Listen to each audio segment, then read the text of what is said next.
Good morning, ladies and gentlemen. I'd like to welcome all of us to this all-important event this morning. As you know, this event is built to begin at 9 a.m. We are 40 minutes behind plans.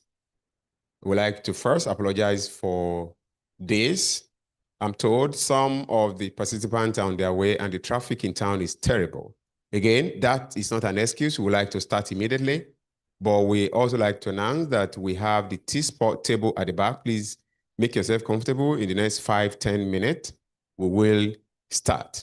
Please, you can walk up to the tea table, take your tea. Then in about 5 minutes, 10 minutes, I will be back here so that we'll start immediately. Thank you so much. Thank you.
Once again, ladies and gentlemen, thank you so much.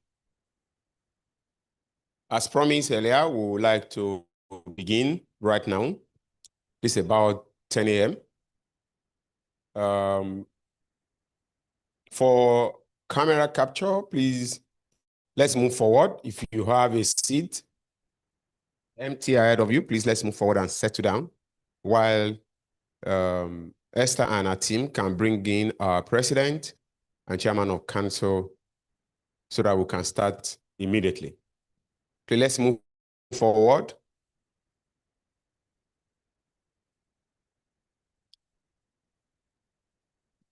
Yeah, the only seat is the one you have reserved. So if you see reserved there, it means it's reserved. Okay, let's move forward.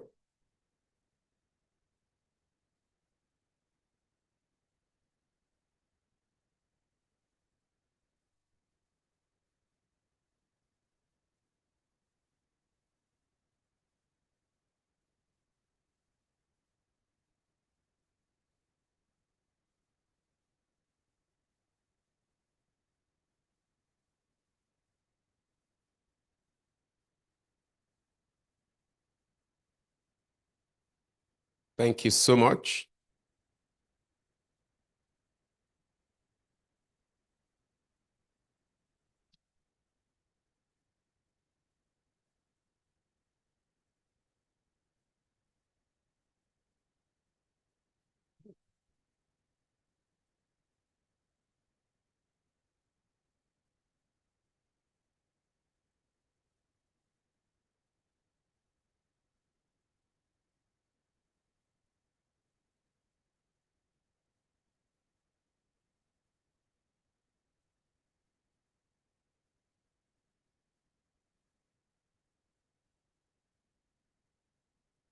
While we await the arrival of the president and chairman of council of the Lagos Chamber of Commerce and Industry, I'd like to still please say, for those of us sitting behind, let's move in.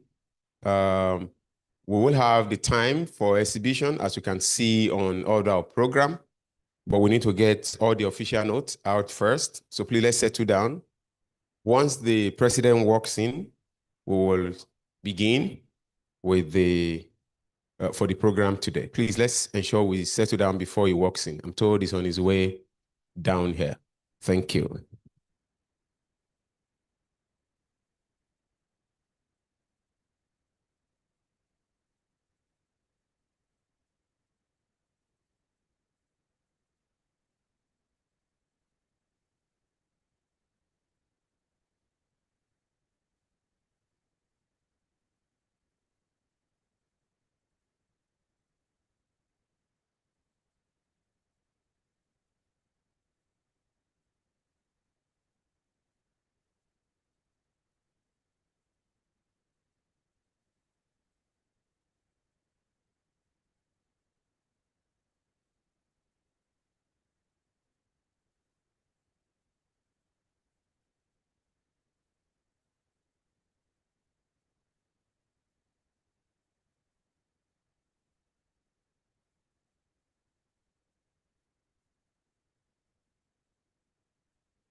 Thank you so much for keeping faith with us. Like I said earlier, we'll build this to begin at 9. We are actually starting at 10.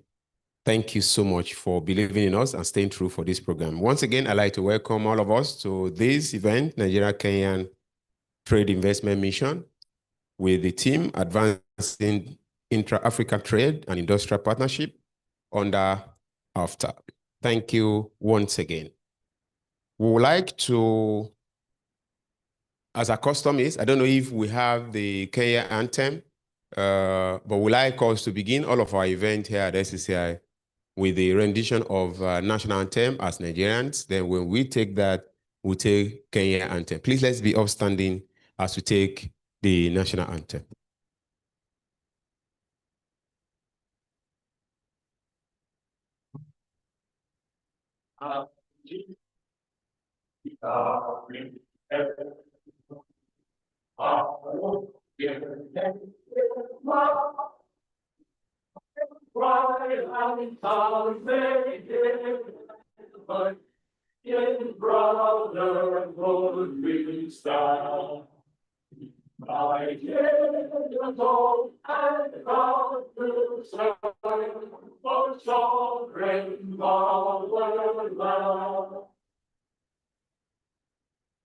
Kenya national anthem, do we have it? Go ahead.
Thank you so much. Please do have your seat. Thank you. Once again, I'd like to welcome all of us to this all-important event this morning. We would like to do a few recognitions of our leaders as we have them present today. First is to recognize the presence of the President and Chairman of Council of Lagos Chamber of Commerce and Industry, Mr. Gabriel Idahosa, FCA, represented this morning by his deputy, Engineer Leye Kupolu. Let's be down together for the President. Thank you so much, sir. With us this morning also is the Deputy President here at SCCI, Mr. Kuno Tulmerl, MFR. Thank you, sir. Thank you so much, sir, for being here this morning. We have with us also the Director General of the Lagos Chamber of Commerce and Industry, Dr. Chinyere Peace Almona, FC. Let's put them together for the DG. Thank you, man.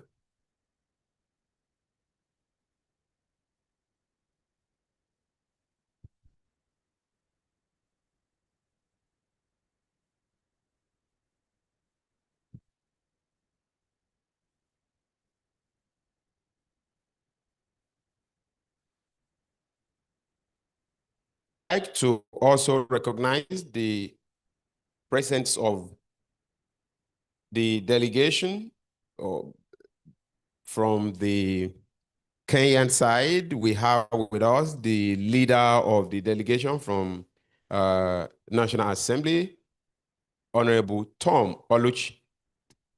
Can we put us together for him, please? Thank you. Thank you so much, sir, for leading us through today. We also have with us this morning the it's also a National Assembly Parliament of Kenya. We have Honorable Bingo Paul Kibili. Let's put them together. Thank you. Thank you, sir. We are honored to have you here today, Honorable. We also have with us Honorable Dr. Muli Makali Bensi. Let's put them together for him. Thank you so much, Honorable, for coming. We also have with us, again, Honorable Wajiri Mata Wangari. Thank you, ma'am. Thank you. It's an honor to have you, all of us, all of you here, honorable members from the National Assembly Parliament of Kenya. We also have with us, I'm sure, when we have him to make his remarks, we have Miss Joyce Njogu. Is it in? Let's put down to yes. Thank you so much, ma'am. KMA, Head of Consulting and Sustainability. Thank you. So please permit me to quickly move to what is next while we do a few of the recognitions as we have them coming. Please make welcome for his welcome remarks the President and Chairman of Council of the Lagos Chamber of Commerce and Industry, ably represented today by the Deputy President, Mr. Gabriel Idahosa, represented by Engineer Leye Kupoluyi. Let's put hands together for Engineer Leye Kupoluyi for his remarks.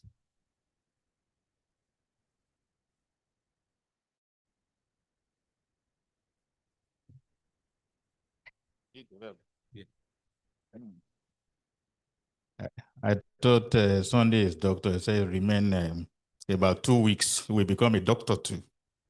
Good morning, all. I'm very excited today to see Kenya and Nigeria under the same roof discussing about the development of Africa. The leader in the east, and the leader on the other side, west, coming together to discuss the future of Africa. I'm so excited.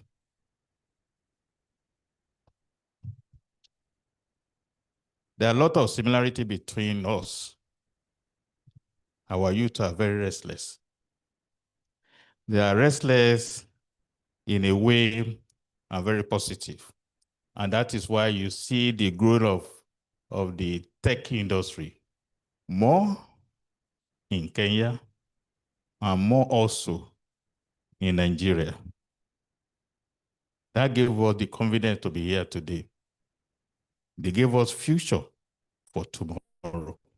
They've told us that Africa can conquer the world.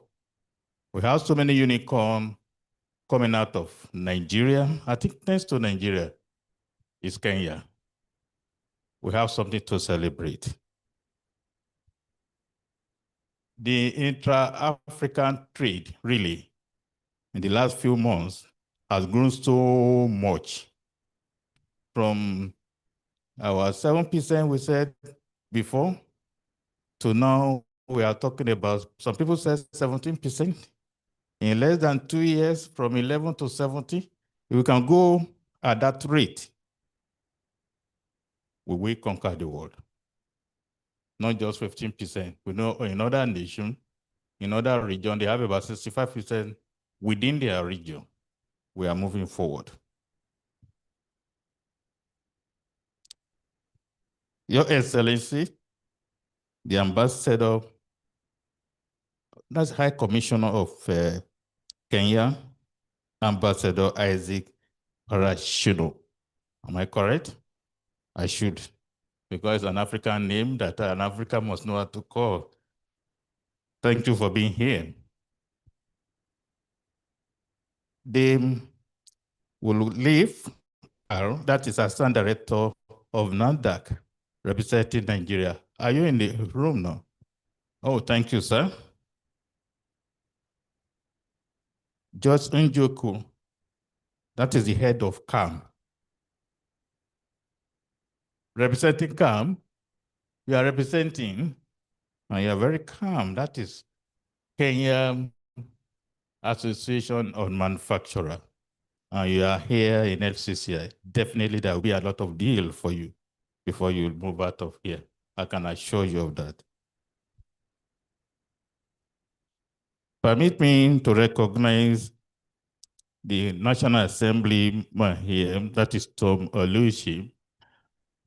And I will use this as a point of contact to my sister by your side and my brother on that table, representing our national interest in Kenya. In other words, I can say our national interest because Nigeria and Kenya were one. It is a profound honor. Please permit me to recognize our Deputy President. Don't let me take it for granted. Our Deputy President has had his feet in many of the African countries. He developed the master plan of those Dangote feet that you are seeing all over Africa. Mr. Kunut Omar, the Deputy President of Lagos Chamber of Commerce and Industry. Thank you, sir, for being our supporter. And thank you, sir, for believing in Africa and giving that blueprint that all of us are enjoying today all over Africa. I think most African countries in the past few years, most of the houses they are built with Dangote cement. It is proven honor to welcome you to the Kenya-Nigerian Trade and Investment Conference, convened under the transformative team advancing intra-African trade and industrial partnership under AFTA. I'm delighted today's gathering, bringing together exceptional mind, visionary leader, and strategic actor committed to strengthening Africa's economic architecture. This conference is more than an event. It is a continental signal that Africa recognizes the urgency for reimagining its economic narrative. For decades, our trade pattern has flowed outward, sending raw material, commodity across the ocean, receiving finished goods in return. Still, AFTA now offers a bold platform to write the story by building an integrated market that fuels industrialization from within. I come from a cocoa industry area. I was told you have value of just 10% of your cocoa when you send it abroad as raw material. Other people had 90% of the value. In other words, where we don't add anything and we send just raw material, they only give us peanut, 10% of the value, and the people that did not plant cocoa had 90%. Kenya and Nigeria are two Africa's most significant economic powerhouses, stand at a strategic intersection of this opportunity. With vibrant population, expanding private sector, innovative entrepreneur, and shared development aspiration through continental transformation. Today, make a crucial step towards strengthening bilateral relations, shaping new value chain, and catalyzing the future where African nations trade more effectively with one another and build in industries that are competitive on a global scale. Do we have choice? We must work together for the benefit of our people.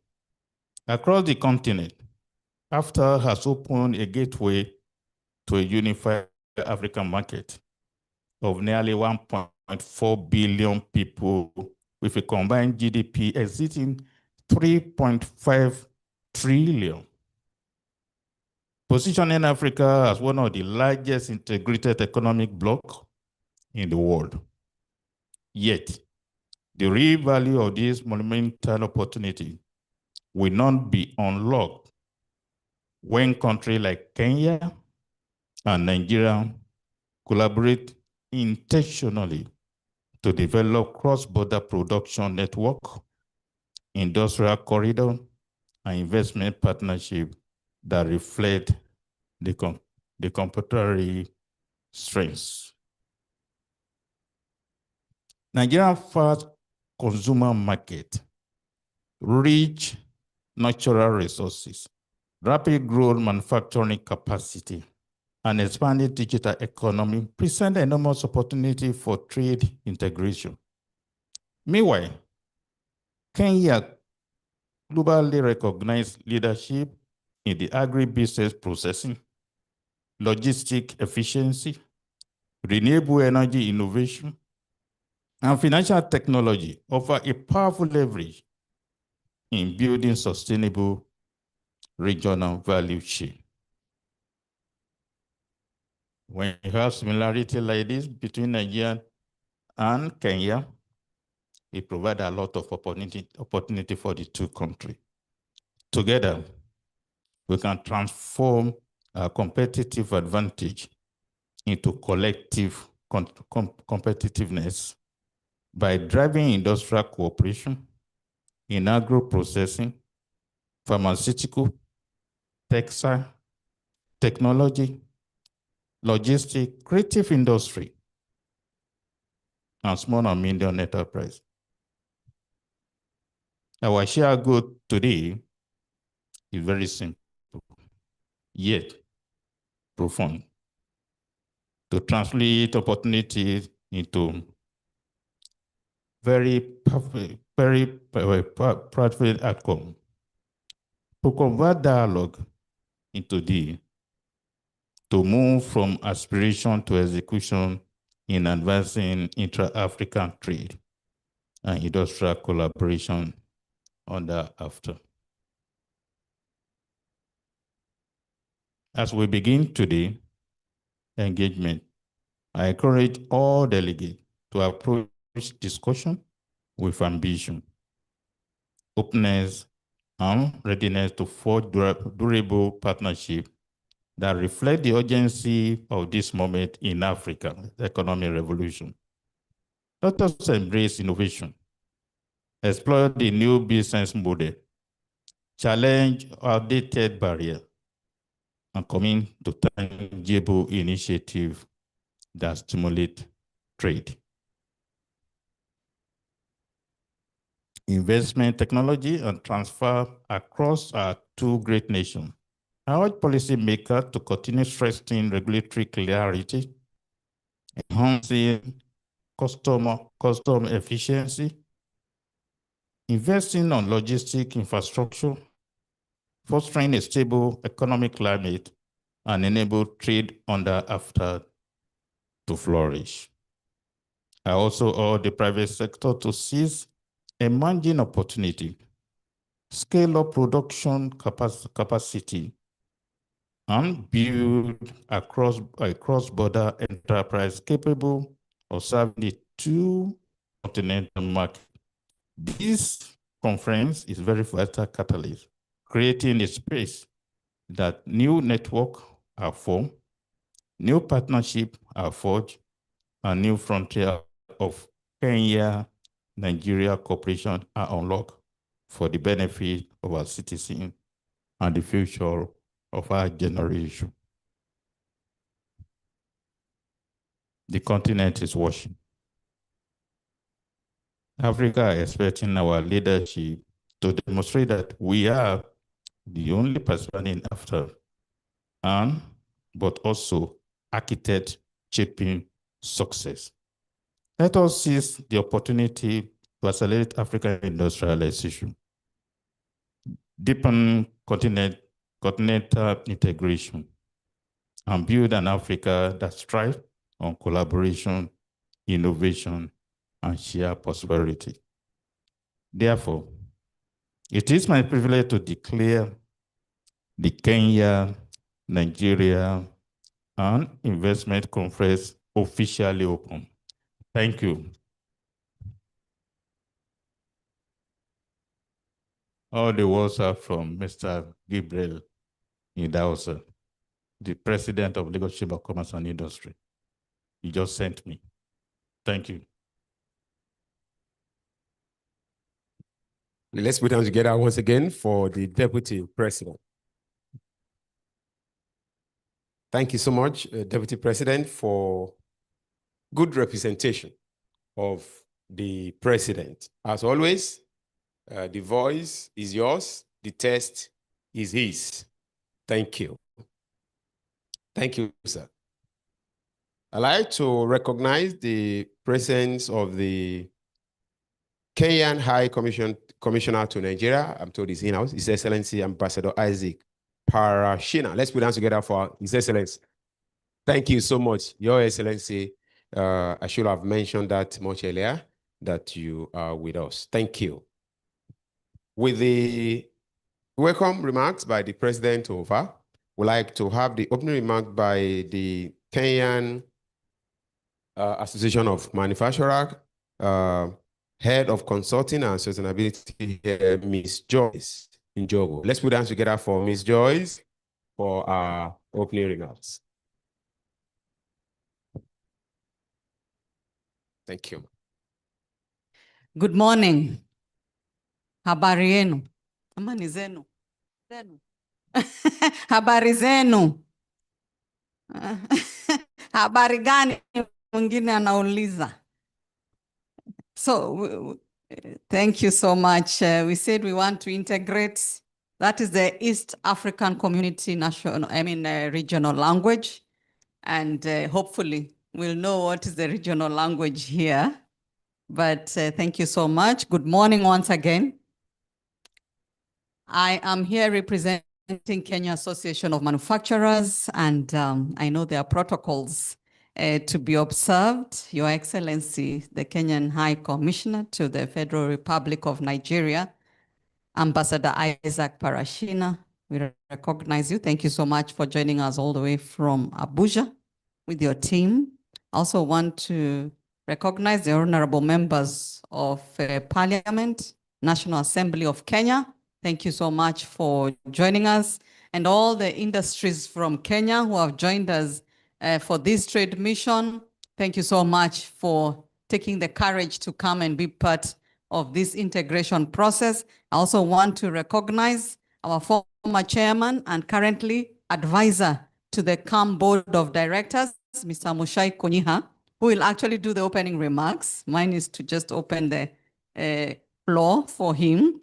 And also recognizing the leadership of the Lagos Chamber of Commerce and Industry, starting with the President, the Vice President. Thank you for the wonderful speech. We are so excited to be here because we know there are giants here also, even in manufacturing, like the Dangotes and others. So we are proud to be here. And also thank you to the Director General who received us very well from the beginning when we said that we want to partner with a chamber here in Nigeria. Lagos Chamber willingly agreed to work with us, meaning we have the same values, we are thinking the same things, and we want to be friends. So today we are thankful that you've opened doors of friendship in Lagos. Thank you, Director General. And also to all the captains of industry represented here from the Nigeria side, the delegates from Nigeria who've come to form relationships with us from Kenya.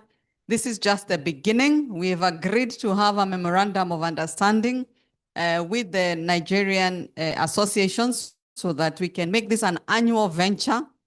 Kenyans coming to Nigeria, Nigerians coming to Kenya, until there's complete freedom of movement of people and goods and services in the two countries. So thank you. You can clap. You can clap. Kenya, for those who may not be aware, is one of the largest economies in the East African region. And we are also proud to be Nigeria, being one of the largest economies in the West African region. So we have something in common: leadership, taking leadership in economic activities in our regions. And we would like to build that leadership into a strong force that can then help Africa to integrate. I also wish to acknowledge that Nigeria is a strong economic powerhouse, not just in West Africa, but in the whole of Africa. I'm told you are the fourth largest economy in Africa. Let's appreciate Nigeria. It's no mean feat, contributing at least 9% of the total GDP in Africa. Isn't that a big achievement? Kenya, we are following you closely with 4%. We are contributing at least 4% to the African economy in terms of GDP. So we are following closely. And I've also heard we share a few things in common. Our young Gen Zs, you've seen what they are doing in Kenya. They are doing a good job holding us accountable. They are holding us accountable on how we are doing things. So business is no longer business as usual. People want to be included. They are the leaders also. They need to also be included. So with that, we are creating opportunities together with them. I know we say we are creating opportunities for the young people. They are ready to create their own opportunities, and we have seen through IT, fintech, and all these technologies, creatives, they are already creating their own opportunities. So we are open to do business together. Without much ado, I'd like to welcome Mr. Muchai Konyiha, who is, as I mentioned earlier, an advisor. All former chairmen form an advisory council so that they can offer mentorship and governance structures with the extensive knowledge that they have gathered being leaders in their associations, and they continue guiding the board of directors sitting in. So we appreciate Mr. Muchai Konyiha. He's also an industrialist managing many sectors, so you can see him and engage with him in business. Welcome, Muchai. Thank you very much. Good morning, everyone. Allow me to ride on the existing protocols that have been placed, and we are very grateful to be here. Thank you very much to the Chamber of Commerce for hosting us. Thank you for our Kenyan delegation, both members, our parliamentarians, and also from the executive, the ambassador and his team, being here to support us in this engagement. As has been said, I was a former chairman of the Kenya Association of Manufacturers. Currently, I represent them on the COMESA Business Council as well, where we are also looking at these issues of trade across Africa and how we can make it all happen. I think we also need to zoom out a little bit and look at the global context where we are as a world. We know that trade is being impacted because of largely driven by the US tariffs. And once the US started putting tariffs, everybody has thought it's a good idea. We can start putting tariffs on each other. So our ability to trade in the world with the world is becoming a problem. Beyond trade is also migration. And we can see that people in the West, especially other countries, are becoming tougher on migration. And I think we always crack jokes in Kenya, how you go anywhere in the world, you'll always find a Kenyan. But behind him, there are about 5 Nigerians, isn't it? We are part of the most internationalized peoples of Africa. We go all over the world, and we trade, we can work. We are very happy to see the world and give them our gifts in what we are able to do. Now, when the world starts becoming difficult for us to go to, we need to come back to where we are from and start thinking about how are we going to trade with each other? What can we do with each other to grow these economies of ours and meet the needs of our youth? Because again, like we said, our youth are growing in number, in demand, in the things that they want to achieve for themselves. And interestingly, we were saying in Kenya, it may not be politically correct at the moment, but you can see the movements in Kenya and East Africa are being driven by the youth. And somebody told us the youth are going to tear down our boundaries. We think we have boundaries. Maybe we are older, we grew up with those boundaries, but the youth don't see them the same way that we do. Looking at the stats, the statistics we have, trade from Kenya to Nigeria is still very low. I think the latest one we had 2024 is something like $51 million, which I think is a minor subsidiary of Dangote Group, isn't it? A very minor subsidiary will cover that very easily. And, this is a country of 250 million people. If we sold them something worth $1 each, we would be doing better than that. We didn't get the stats for Nigeria to Kenya, but I think the only thing I saw is artificial hair, and I think I probably need some. Maybe you could grow, your sales that way. But we really should be. The stats are embarrassing. And I think especially for us who are in business, because at the end of the day, this trade is going to be done by business people. It's not the governments who are going to come and legislate trade for us. We are the ones who have to come and make that business happen.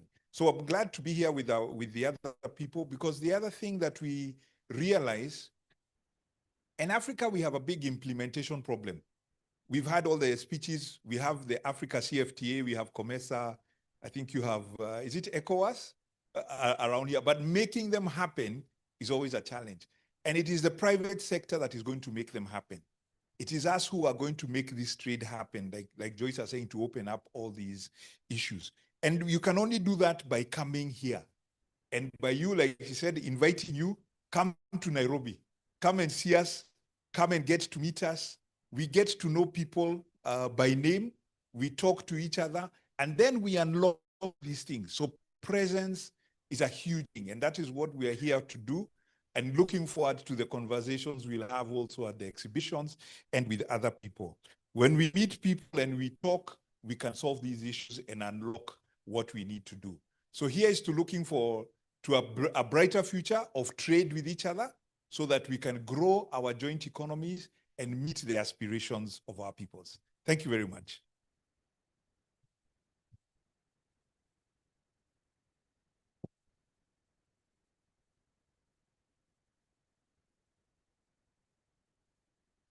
Thank you, sir. All right, thank you so much for that beautiful one. So we'd like to have the remarks by the leader of the delegation from Kenya National Assembly, Honorable Tom. Please put your hands together for Honorable Tom Olush, Kenya National Assembly, for his remarks. Let's keep laughing for her, please. Thank you, Honorable. Thank you very much. I want to confirm I'm not Tom.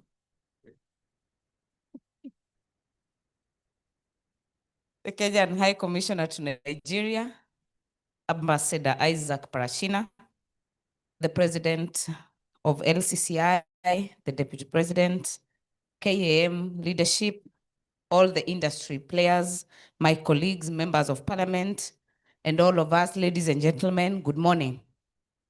Good morning. Thank you. My name is Martha Wangare.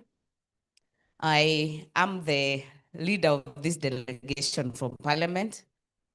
And we come from very different committees in Parliament. This invitation that was sent to us by KAM, which we appreciate, because we know there is no one with the monopoly of knowledge. We keep learning something new every day. You, as the industry players, have even more knowledge that would inform policy, that would inform what Parliament does in terms of our role in shaping policy, the laws that we churn out from Parliament, and also the oversight for the ministries and all the areas that we represent. So in this meeting, we are representing 4 committees. I will be representing the Defense, Intelligence, and Foreign Affairs Committee. I am doing my 3rd term in Parliament. I have Honorable Makali Mulu doing his 3rd term in Parliament. He will be representing the Regional Integration Committee.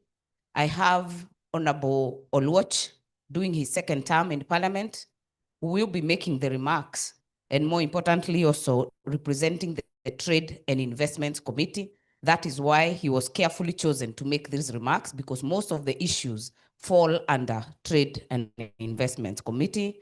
And finally, we have Honorable Biego, who will be representing Paul Biego, member for Chesumei, who will be representing the Finance Committee. All the tax laws, all the matters that touch on taxing and financing the economy will come through this committee.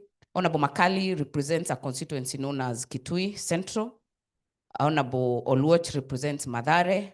I represent Gilgil in Nakuru. So we will be looking forward for greater interactions. What can we do as members of Parliament to ensure that the bottlenecks that the players and industry players have been experiencing are eliminated? Members of Parliament don't necessarily represent business people. We are not business people. We are not traders. We may not understand it the way you do, but the policies will be informed by the feedback we'll be getting here. What laws, what treaties, what agreements are pending, and what can we do to make that better? So I was just doing that as a curtain raiser, and now allow me to welcome my colleague, Honorable Tom Oluoch, to make the remarks on behalf of Parliament. And as he comes, also recognize Doreen, who is our clerk in this mission, and also our legal counsel in terms of supporting our team from Parliament. A round of applause for Honorable Tom Oluoch. Thank you, Martha. Good morning, all. Once again, my name is Anthony Oluoch, distinguished delegates to this forum. I want to begin by making a remark about the representative to the Nigerian Chamber of Commerce when he said that we've come here together as the leader of the West and leader of the East. And it reminded me of a competition of a bus company as I was growing up. One of them was called Coast Bus. And the Coast Bus used to call itself the leader. And then another bus came up and he says, we lead the leader. And then Modern Coast came up, another bus, and said, we lead, others follow. So I wanted to ask the president of the Chamber of Commerce, between the leader of the East and the leader of the West, who is the leader, who leads, who follows, and who leads the leader? But that just demonstrates what we have to resolve today about some of what may be the trade imbalances and the protocols and the issues that would unlock some of the trade between the two countries. Our role as the members of Parliament, really the people who do the trade have come before us and they've spoken. They're the ones in the middle of all this. They're the ones who know what actually happens in the actual mix of the trade. Our role as members of Parliament is described under our Constitution in Article 95, which really is to oversight, to offer representation, and to do legislation. And in terms of the legislation part, we are committed to doing our part. Honorable Martha Wangari comes from the Defense and Foreign Affairs Committee, where they consider protocols and treaties. And from my Committee of Trade, and I'm sure also the Committee of Integration, we consider all the protocols and treaties that would make it easy for us and our people who do trade and the Association of Manufacturers in terms of the treaties and protocol. As we speak here today, we have tabled in our national parliament an economic partnership agreement which will be passed today in the National Assembly between the United Arab Emirates and the Republic of Kenya. And we have lots of those that come between and in our committees every other day. So with that, Your Excellency, Ambassador Isaac Parashina, honorable colleagues from the Kenya National Assembly, Permanent Secretary, Ministry of Commerce and Cooperatives, Trade and Industry, President Lagos Chamber of Commerce and Industry through the representative, the Deputy Lagos Chamber of Commerce and Industry, Executive Director, our esteemed partners from the Kenya Association of Manufacturers, invited expert and guest distinguished delegates. It is my distinct honor to deliver these remarks in the vibrant city of Lagos. The city has always been and continues to be a defining gateway for West African commerce. Historically, a major center for Atlantic trade long before the colonial rule. To let us serve as the capital of Nigeria, and today its commercial nerve center. I must say that Lagos offers an ideal setting for discussions we have convened and to advance here today. We are gathered here for a single powerful purpose: to strategically position our two nations to fully harness the transformative potential of African continental free trade area. Distinguished guests, the African continental free trade area is not just another trade agreement. It is the most ambitious economic integration initiative in Africa's modern history.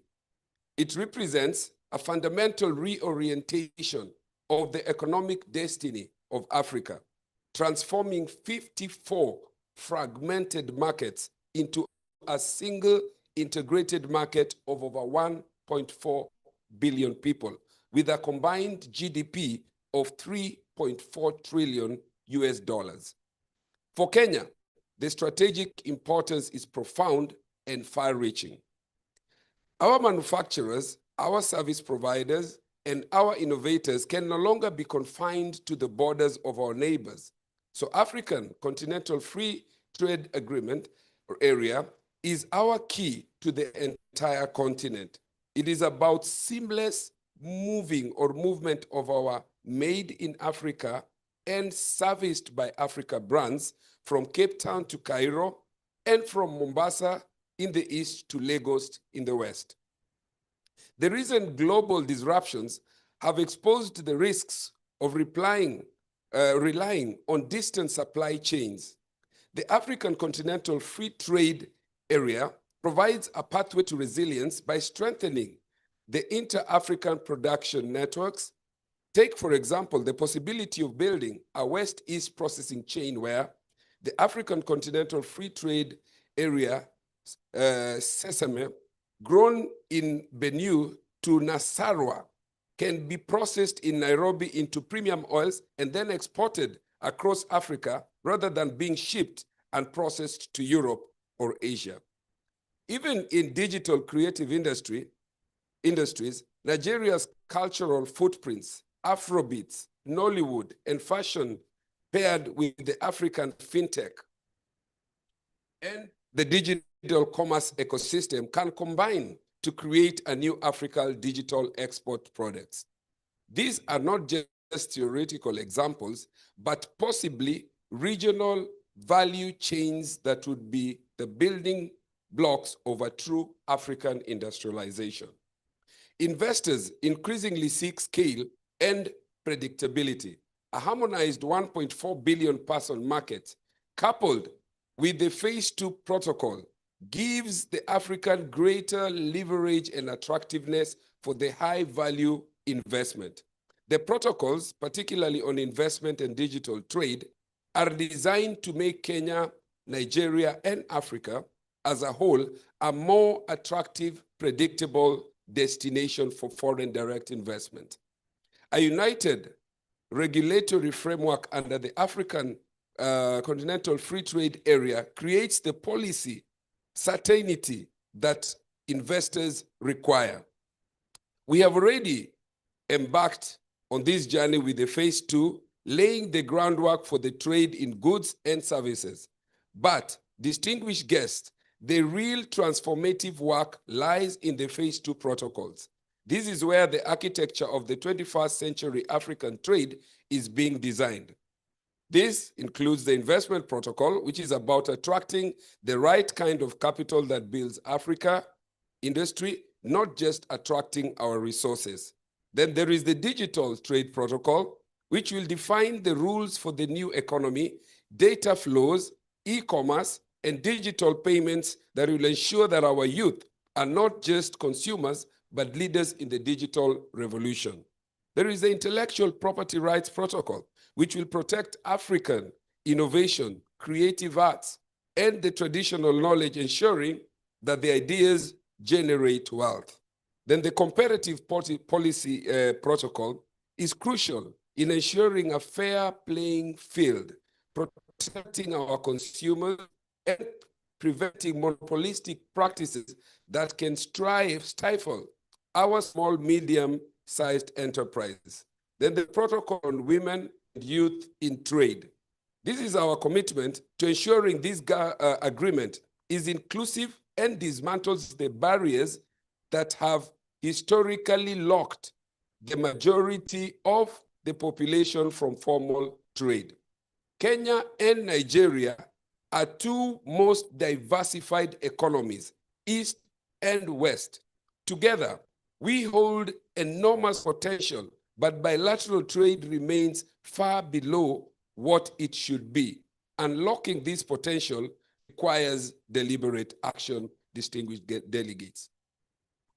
Non-tariff barriers, predictably, custom processes, aligned product standards, and simplified documentary requirements will make it easier for Kenyan tea, pharmaceutical textiles, horticulture, and the ICT services to enter the Nigerian market. And for the Nigeria agro commodities, petrochemicals, cotton, and creative products to reach East Africa. Mutual recognition of standards and certifications, fast-tracking mutual recognition agreements between Kenya Bureau of Standards and the Standards Organization of Nigeria will dramatically reduce trade friction and accelerate private sector entry due to reduced duplicate inspection and certification and reduce costly compliance procedures. East connectivity and logistics, such as the expanding direct air cargo routes between Nairobi and Lagos, will unlock trade routes and support time-sensitive exports. Distinguished delegates, our two parliaments must work closely to modernize and harmonize standards as to create an enabling environment driven by growth. Therefore, I urge all of us to engage actively, critically, over the next few hours and the next few days. Let us listen to the expert. Let us interrogate the details and understand implication. Our task is to leave Lagos, not just with a certificate of attendance, our bellies full of jollof, and our suitcases filled with jelly, also Ebi and Agbada for the upcoming festive season, but also to draw clear, actionable roadmaps for the advancement of trade and industrial partnership between our two countries. Africa is on the move. The world is watching. Let us ensure that Kenya and Nigeria are not just participants, but leaders and primary beneficiaries of this new African economic area. Lastly, ladies and gentlemen, let us build a more prosperous, integrated, and resilient partnership anchored firmly on the African continent. God bless Nigeria. God bless Kenya. Thank you.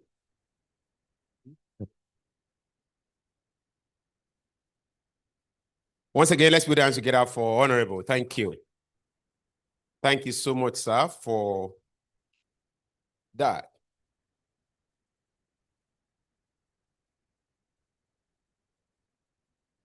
With that done, we'd like to have the remarks, the comment by the Kenya High Commissioner to Nigeria, His Excellency Ambassador Isaac Parashina. Put hands together for His Excellency. Let's clap for him. Very well. Thank you.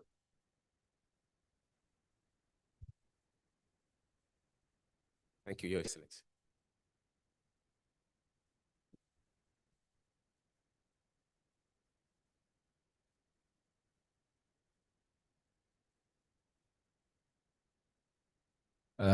Thank you. I'm not very sure what to say after Honorable Oluoch has delivered such powerful remarks all the way from Kenya.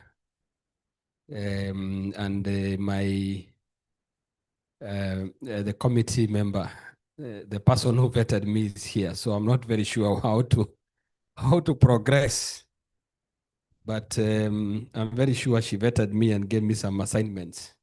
So let me hope that what I will say or what I'll try to do. Today she's here again to vet whether the High Commissioner has been delivering oversight. So I'm very happy that Waheshimiwas are here.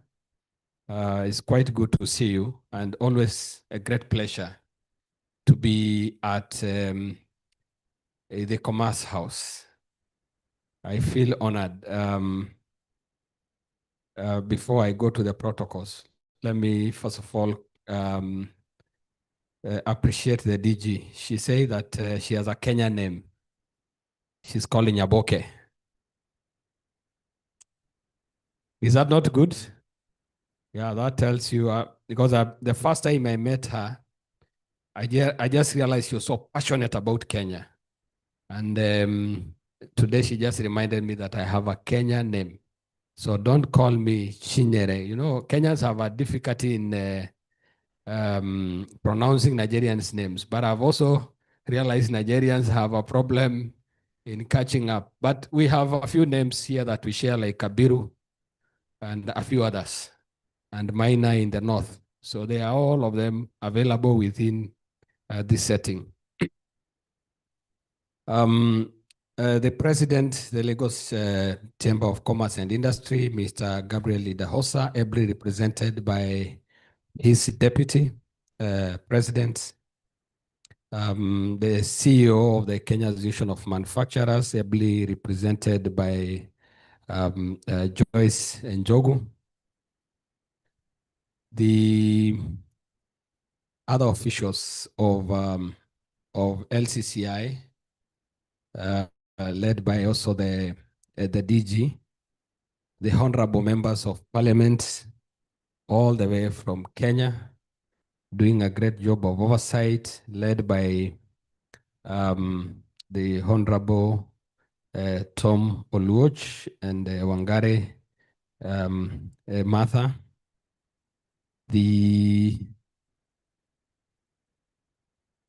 The other officials of the Kenya Association of Manufacturers, ladies and gentlemen, allow me to do the Nigerian style, stand or lean on existing protocols.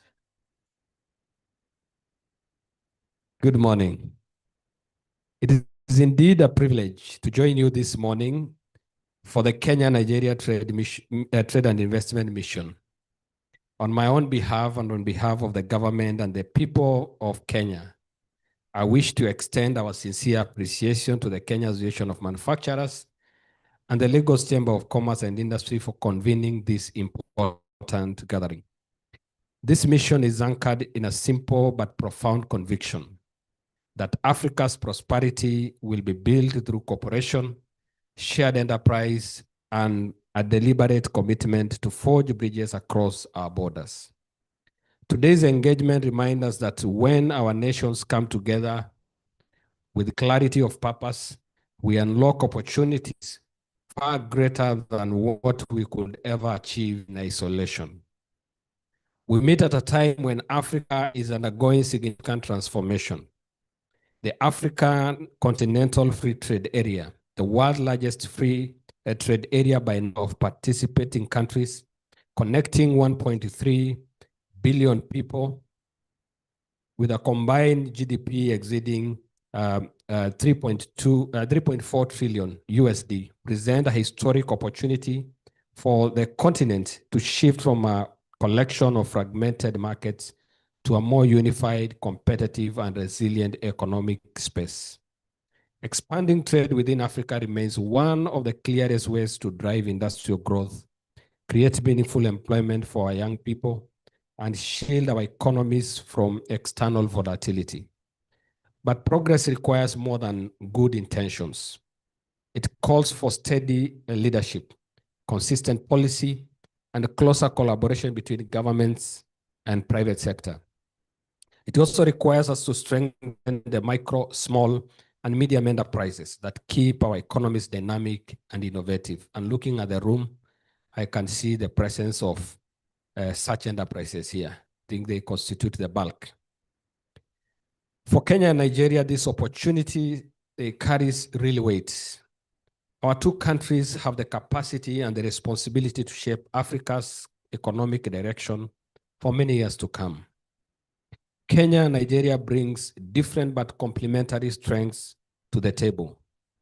Kenya is recognized as an economic anchor in East and Central Africa, with a diverse economy, a strong service sector, competitive agriculture, and a globally acknowledged digital innovative space. Nigeria, the continent's largest economy. And for our good Kenyans, when you're here, Nigeria is the largest economy. So Nigeria, the continent's largest economy, has tremendous potential driven by its entrepreneurial spirit, expanding non-oil sectors, and vibrant population. Together, our countries hold substantial influence and can guide the pace of Africa's economic integration. Despite this trend, the level of trade between our two nations remain well below what is possible, and that has been alluded by the previous speakers. In 2024, bilateral trade stood at approximately $64 million. Kenya exported slightly over $61 million worth of goods and services to Nigeria, while Nigeria exported to Kenya, exports to Kenya were just under 3 million USD. These figures show that the potential between us remain largely unexploited, and they should motivate us to aim higher. The landscape, however, is changing. Nigeria's economic diversification agenda is opening new pathways in agriculture, tourism, hospitality, renewable energy, the creative sector, financial services, real estate, fashion, and textile, among others. Kenya continues to expand its manufacturing capacity, strengthen its digital economy, modernize agriculture, and enhance its role as a regional logistic and financial hub. These developments create substantial opportunities for deeper collaboration. We have also witnessed encouraging progress in the financial sector. Nigerian banks such as the United Bank of Africa, Access Bank, and EcoBank have established solid operations in Kenya, and Zenith Bank, for your information, is expected to join them in the coming year. Their presence is creating stronger channels for investment, deepening financial cooperation, and easing the movement of capital between our two countries. In addition, the ongoing plans to integrate M-Pesa with these banks will significantly enhance cross-border payments and provide much-needed support to small and medium enterprises that depend on reliable and affordable financial services. Our governments are also taking steps to reduce obstacles to movement, trade, and investment. Kenya's visa waiver for Nigerian citizens for stays of up to 60 days signals our commitment to easier mobility and closer engagement. Nigeria earlier this year introduced an e-visa system that has reduced bureaucracy and improved transparency, making travel more efficient and predictable for visitors. Our two governments are still engaging on how to do a reciprocal arrangement on this. And I think in the coming future, this is the outcome we are likely to see, which will boost more movement between our two countries. The establishment of special economic zones in both countries is attracting new investment in manufacturing and value addition. Alongside these efforts, reforms underway in each jurisdiction are aimed at improving transparency, strengthening predictability, and enhancing the overall ease of doing business.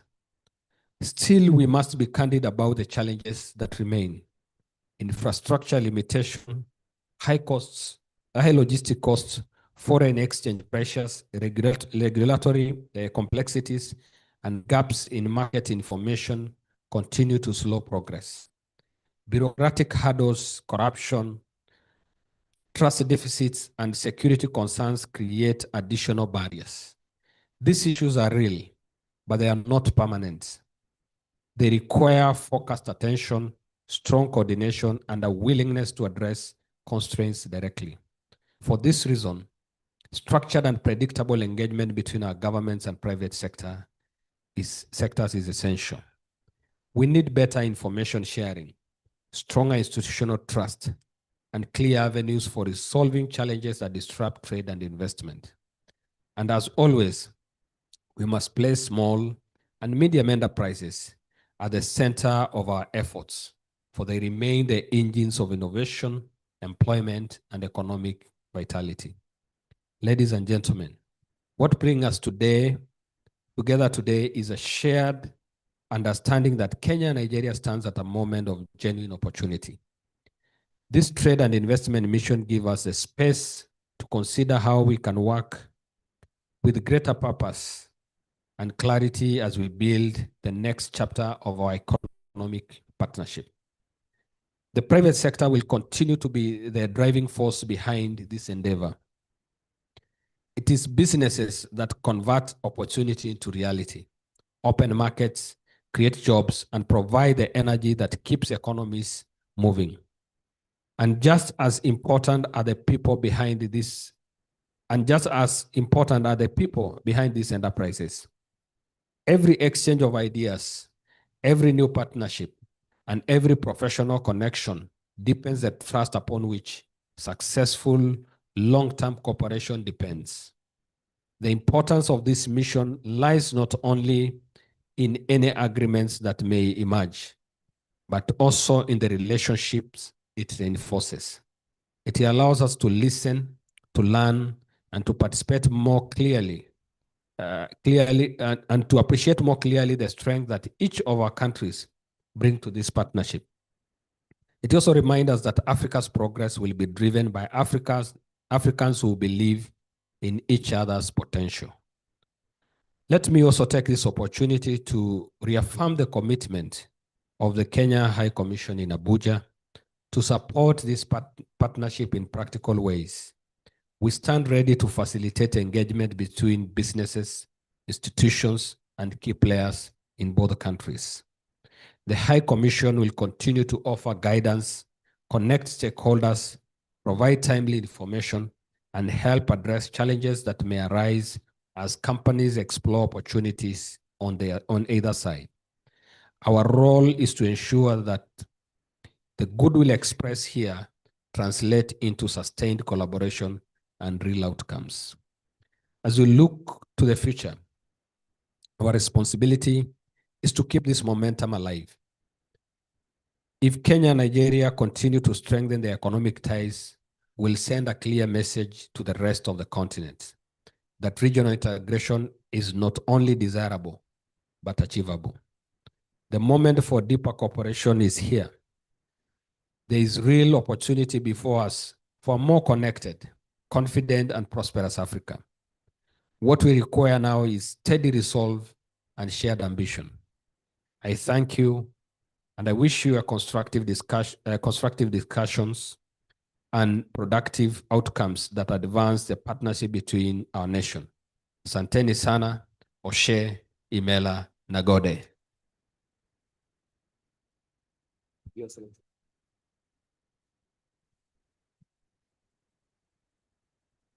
Once again, let's put hands together for His Excellency.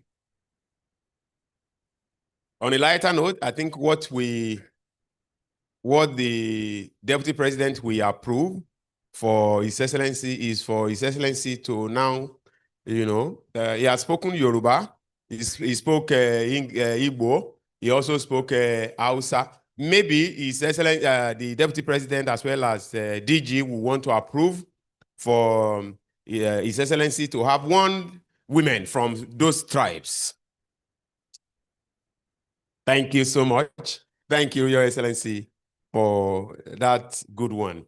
Thank you. So we would like to have remarks by our Deputy President here and also an Executive Director with Dangote Group, the man who has MFR, member of the Federal Republic of Nigeria. He's been in Nigeria about 50 years now, 40 plus. Yes. Put your hands together for Deputy President, Mr. Kunut Umel, for his remarks. Well, thank you very much. Let me stand on the protocol that is established. Well, Africa is great. Nigeria is great. Kenya is great. And you find a lot of, well, I'm talking about sub-Saharan Africa, and maybe not including South Africa. That's what I call the real Africa. Kenya and Nigeria, they have a lot of differences. I have not written a formal speech, so I'll take it more from my heart. I hope that is okay. The people of Nigeria and the people of Kenya have one thing in common. They make a lot of children. And the population is growing and growing and growing. I am from Norway, and my country, Norway, we increased the population with 2 million people over 50 years. 50 years, we increased the population of 2 million. I think that's almost daily increase in Nigeria.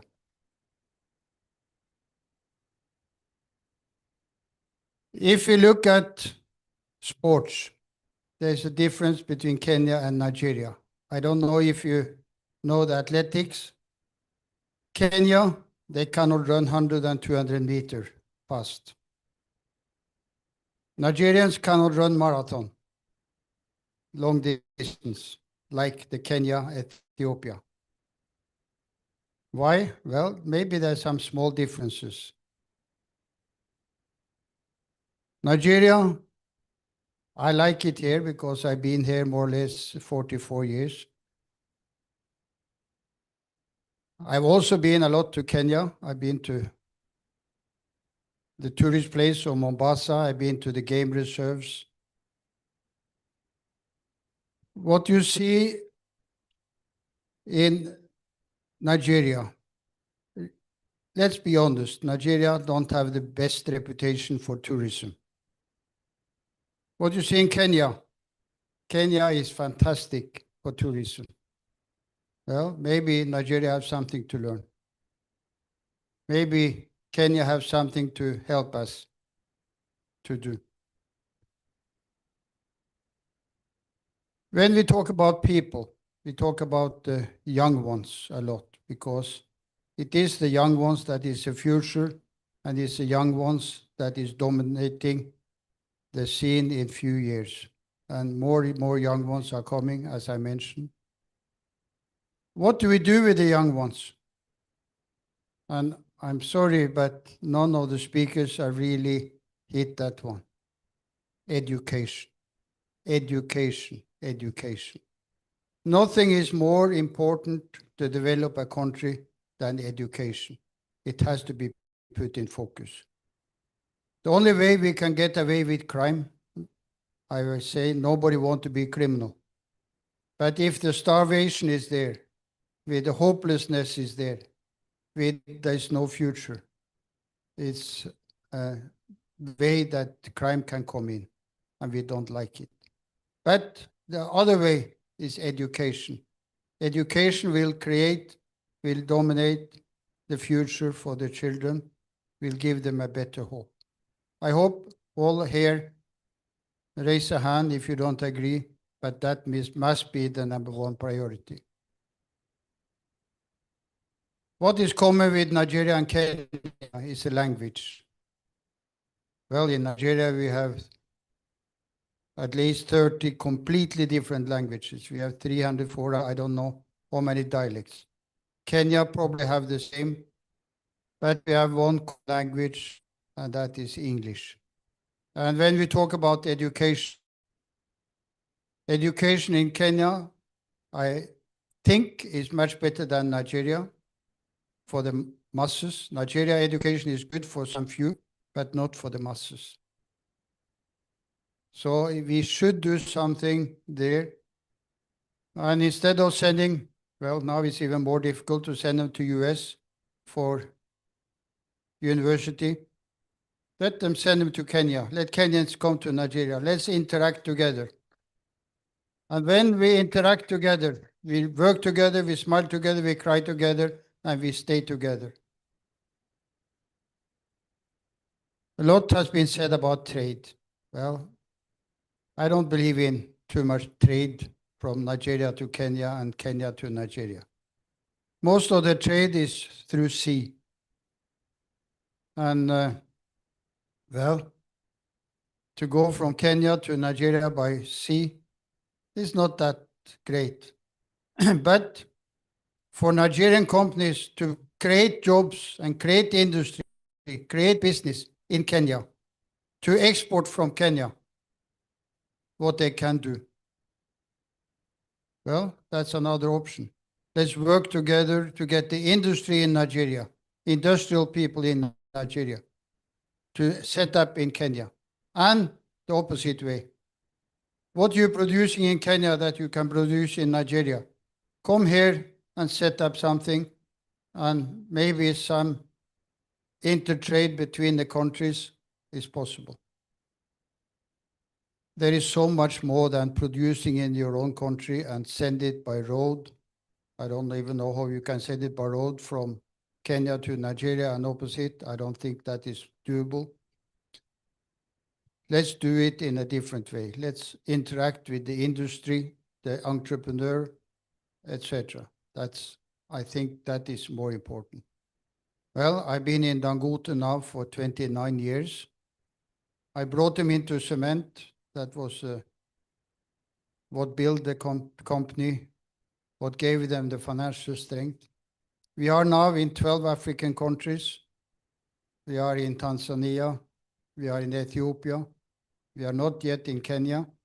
But not only Dangote. We don't talk about individuals. We talk about entrepreneurs having industry in Nigeria. They should see what can be done in Kenya. And as I said, the opposite way. I know that Kenya is very big in flowers. Maybe you can grow some flowers in Nigeria and export also. Maybe there's other things that is in common. So we have to look at what is in common. Maybe you have some minerals. Not maybe, you probably have. Nigeria have some more minerals that is not being taken out. Maybe we can look at that together, how to, not to sell the minerals to the Western world or to Far East, but how to develop industry or business in preparing these raw materials into something that have a higher value. We can talk about culture. Well, if you go to America, you can go to Hollywood, you can see people shooting each other, all these movies that is really not much. Go to Nollywood in Nigeria, and it's so many things. I don't know about Kenya, but culture, art, movies, we can do more together.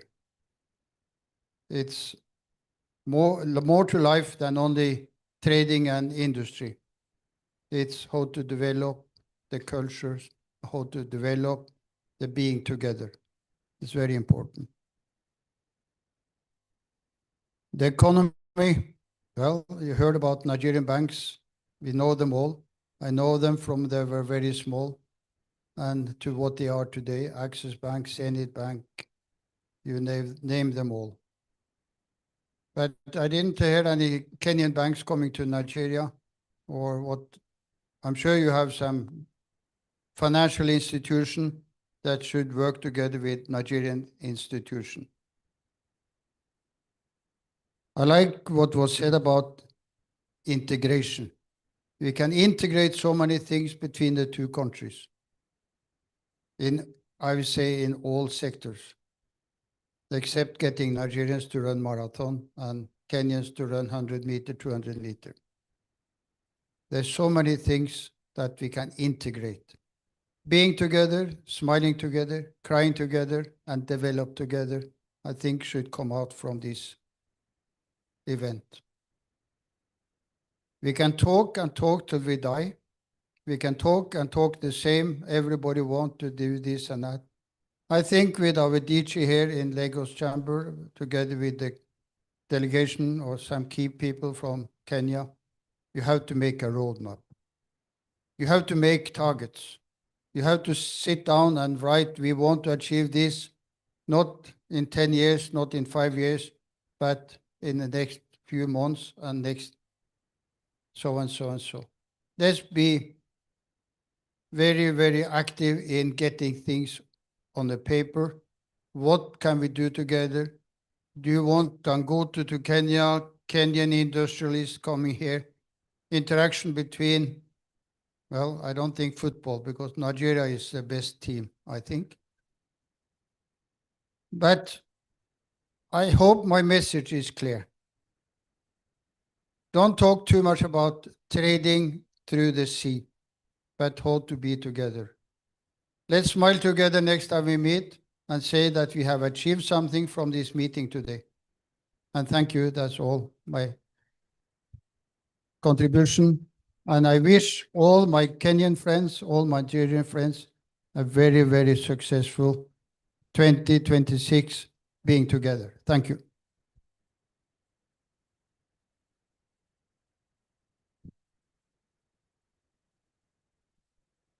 Thank you so much, Deputy President, for that one. Thank you so much. Thank you. Thank you, sir. Thank you.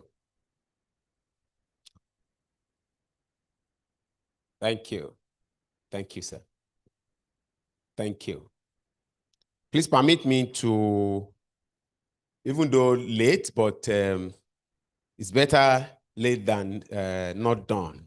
We have with us one of the voices in the manufacturing sector in Nigeria, and a solid one here at SCCI, the Vice President, as well as the Chairperson of the Board Best. Put your hands together for Princess Funlayo Bakari Okeowo. Thank you, man. Thank you. Thank you. If I had missed that recognition, I won't get salary for the month of November. So we'd like to go to what is next, which is the panel discussion. And to moderate this session is none other but my friend and brother, Dr. Sonny Michael Omesa, Director of Research and Advocacy here at SCCI. Please put your hands together for Dr. Sonny. Doc.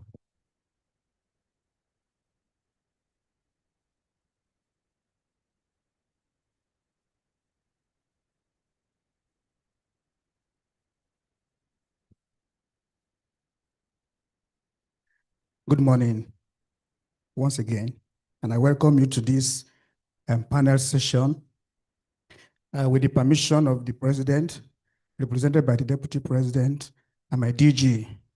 We'll go straight and dig deep into the issues that we want to consider today. Is the issue around advancing trade. I want to look at what more should we do to have trade more among ourselves as Africans. And to join me in this discussion this morning, I have with me from Kenya, we have Ms. Joyce Njogu. She's the head of consulting and sustainability at the Kenyan Association of Manufacturers. Do we have you? All right, please join us. And our second panelist this morning is from the National Agency for Food, Drug Administration and Control, NAFDAC, as an Assistant Director, Mr. Damen Udelwe. Okay, Mr. Udelwe. Once again, join us in this ride of this panel session. Okay.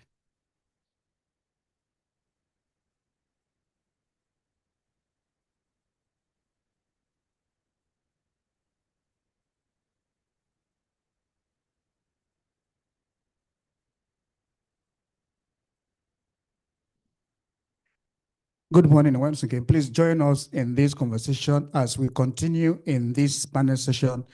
You can jot down your questions. So after the panelists have done their own expertise and delivery, you can ask any question concerning any topic that we're going to be looking at in this session. We always talk about the AfCFTA, the African Continental Free Trade Agreement, and how the potentials are so great.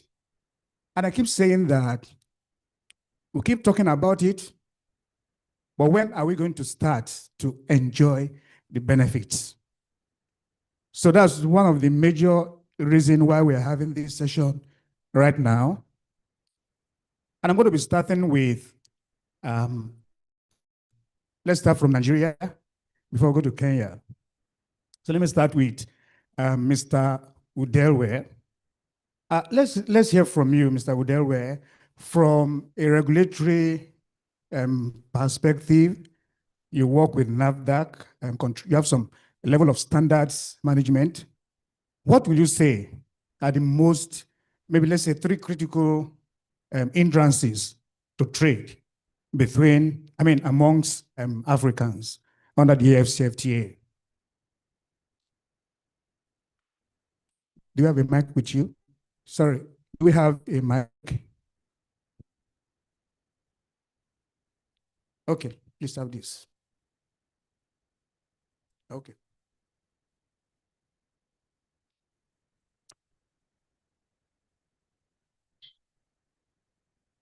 Okay. Okay. Yeah. It's still morning, so good morning.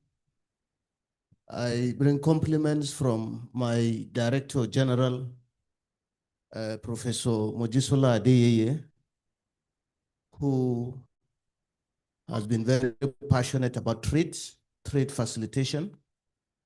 And she has done virtually all that we need to do to see that trade is facilitated, especially under the AFCFTA. And for us as regulators, we have challenges, and the challenges are actually with the exporters. You know, issues of compliance have been the major issue. People are not just ready to comply. And again, the issue of ignorance. You know, a lot of misinformation is out there. That's the second point. And then we need to again look at the aspect of another hindrance again is the aspect of ensuring that people go to get the right information before you start any process. And if these things are actually addressed, then I'm sure we will enjoy the policies which, as time goes on, I will unveil to you what the management of NAFDAC have put in place to ensure that trade is facilitated. Thank you. Okay, thank you, Mr. Udewell. It means that you point to the point about ignorance. I want to believe that based on that, the agency is doing more to see that more people are aware of how to comply with your standards. I want to assume the agency is doing more on that. All right, so no, don't worry, but let's hear from you, Ms. Joyce Njogu, from the Kenyan side of it. What will you say from your experience with businesses as an association? What will you say are the 3 critical hindrances to trade within Africa? Thank you. I'm representing the Kenyans, but I realize there's no place we introduce them. Just allow me to ask them to stand so that the Nigerians, you know, these days we look alike. So it should. The Nigerians can see them. Please, our Kenyan delegation. Yes, our delegation from Kenya. Stand so that one of us is already dressed in, one of us is in a Nigerian attire.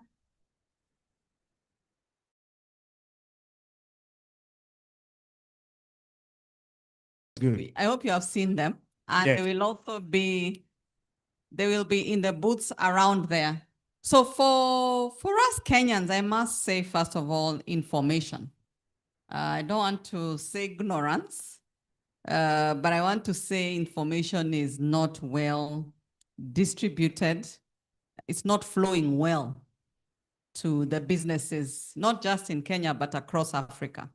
We did a survey, and the survey from the Afri-Exim Bank was showing that, and even with ITC, almost only 10% of the African business people are aware of the African Continental Free Trade Area as an agreement, and the fact that Africa is open for trade, and even understanding the opportunities within that market is not well understood. And we were even discussing with the Director General for Lagos Chamber, Dr. Chinyere, I hope I've said it well, that we need to even develop toolkits, very simple one-page toolkits of doing trade in Africa or ease of doing trade. And today we have also been challenged. We are talking big on trade. We should also talk big on investment and investing even in education. And we can see this lack of information is an education issue. So that alone creates barriers. So you find we look for cultural barriers. We look at boundaries as barriers. And you find Nigerians are comfortable going to the US, but not coming to Kenya. Or Kenyans are comfortable going to, other parts of the world. So we have boundaries in our mindsets that are limiting us from thinking around African integration. So the ambition that was said by our president, that we need to be ambitious, that ambition is there, but it's just with a few people. It is not with the actual business people at the grassroots level. The second barrier, which has also been alluded to, is logistics. It is because we are not moving easily, both people and our goods, we have not created strong corridors in terms of transport, logistics, warehousing that can carry our goods from one part of Africa to another. So we have seen that gap, not just in East Africa, amongst ourselves, but also crisscrossing Africa. It's very expensive. And sometimes we give up and choose to trade with the people who we have easier corridors. But the issue is we need to open up borders so that movement of people and goods is very easy. And with that, people can invest in these logistics, transport corridors, warehousing, and just generally supporting last mile. Because we're also growing e-commerce, but when it comes to last mile delivery, we have challenges with that. The other challenge, of course, is tariff barriers and even non-tariff barriers. I've mentioned a bit of non-tariff, but also tariffs. We are still worried about eliminating some of the taxes that are limiting us, including licenses that are required. And we were just talking about, I don't know if there's malaria disease in Nigeria. Is there malaria in Nigeria? Of course. So malaria in Kenya and malaria in Nigeria, is there a very big difference? So if somebody is producing medicine that will cure malaria and it actually cures, why are we complicating how a Kenyan company or a Nigerian company producing malaria medicine to access those countries? We have also seen in some countries where people come to Kenya and they enjoy our meat. But when we want to export that meat, they say it doesn't meet standards. But when they're enjoying that meat in Kenya, they are very happy. So we need to be sincere in how we are harmonizing standards. And if it's safe for Kenyans, why is it not safe for Nigerians and vice versa? So issues of standards are a major barrier. We need to harmonize them so that we can move freely. We were just discussing with the Kenyan ambassador and our director, Moshai, how Europeans have given us barriers. Africans can't go to Europe easily, but the Europeans amongst themselves, they are moving freely from one corner to the other, 27 countries. So if Africa, we are serious about integration, we must allow freedom of movement of goods, services, and people. And those are some of the issues limiting us. So if I have to come and beg for a visa, for instance, it becomes a barrier. And somebody then finds they may not bother to travel. But one good thing I want to say is that we are kind of copying each other these days. I heard you mention creativity, culture, and such. We are copying a lot of Nigerians nowadays, even in our fashion, even in our music. So naturally, through electronic media and the internet, we have become friends. So let's open up now traditional routes of engaging. Thank you. All right. Thank you so much. You highlighted issues about logistics cost. Of course, that is very much pronounced. And you also mentioned about standards. And the standards you mentioned is why I'm going to go to the next question for NAFDAC, Mr. Mudeve, that what are the common compliance challenges that foreign companies, especially those from Kenya, for instance, a Kenyan exporter wants to export to a Nigerian market, what are the challenges complying with NAFDAC standards, licensing, introducing the product to the market and all of that? What could it be? Okay, when you talked about standards, you're talking about the standards that Nigerians use, and NAFDAC implements the standards, haven't, worked with Nigerian industrial standards. Now, the standards are there, and what it's expected is to follow through the registration process, because by law, NAFDAC is empowered to ensure that every product that it's sold is duly registered. And so what is expected, like I've said, is intending importers, that is exporters from Kenya that wants to bring in their products and sell in the country, should go online. We have, of course, our system is fully automated. It's to go online and then register the products. And the standards are there, actually. I wouldn't know in particular whether a company had any issues with standard. Just like my co-panelist said, most of the standards are what it's even used within the African region.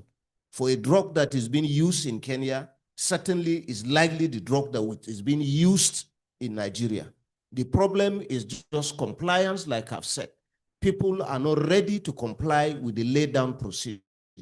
So if there are specifics where they have, then I think this forum would give us the opportunity to address it. Thank you, sir. Okay, thank you so much. Yes, we're talking about this standard. We're talking about standards are followed to produce a drug in Kenya. Now, and the drug is to come to Nigeria. So I think the challenge we have, the gap is that that product is subjected again to the standards in Nigeria. So we are looking forward to a situation where once it is certified in Kenya, it will be accepted. What challenges do you think that we face?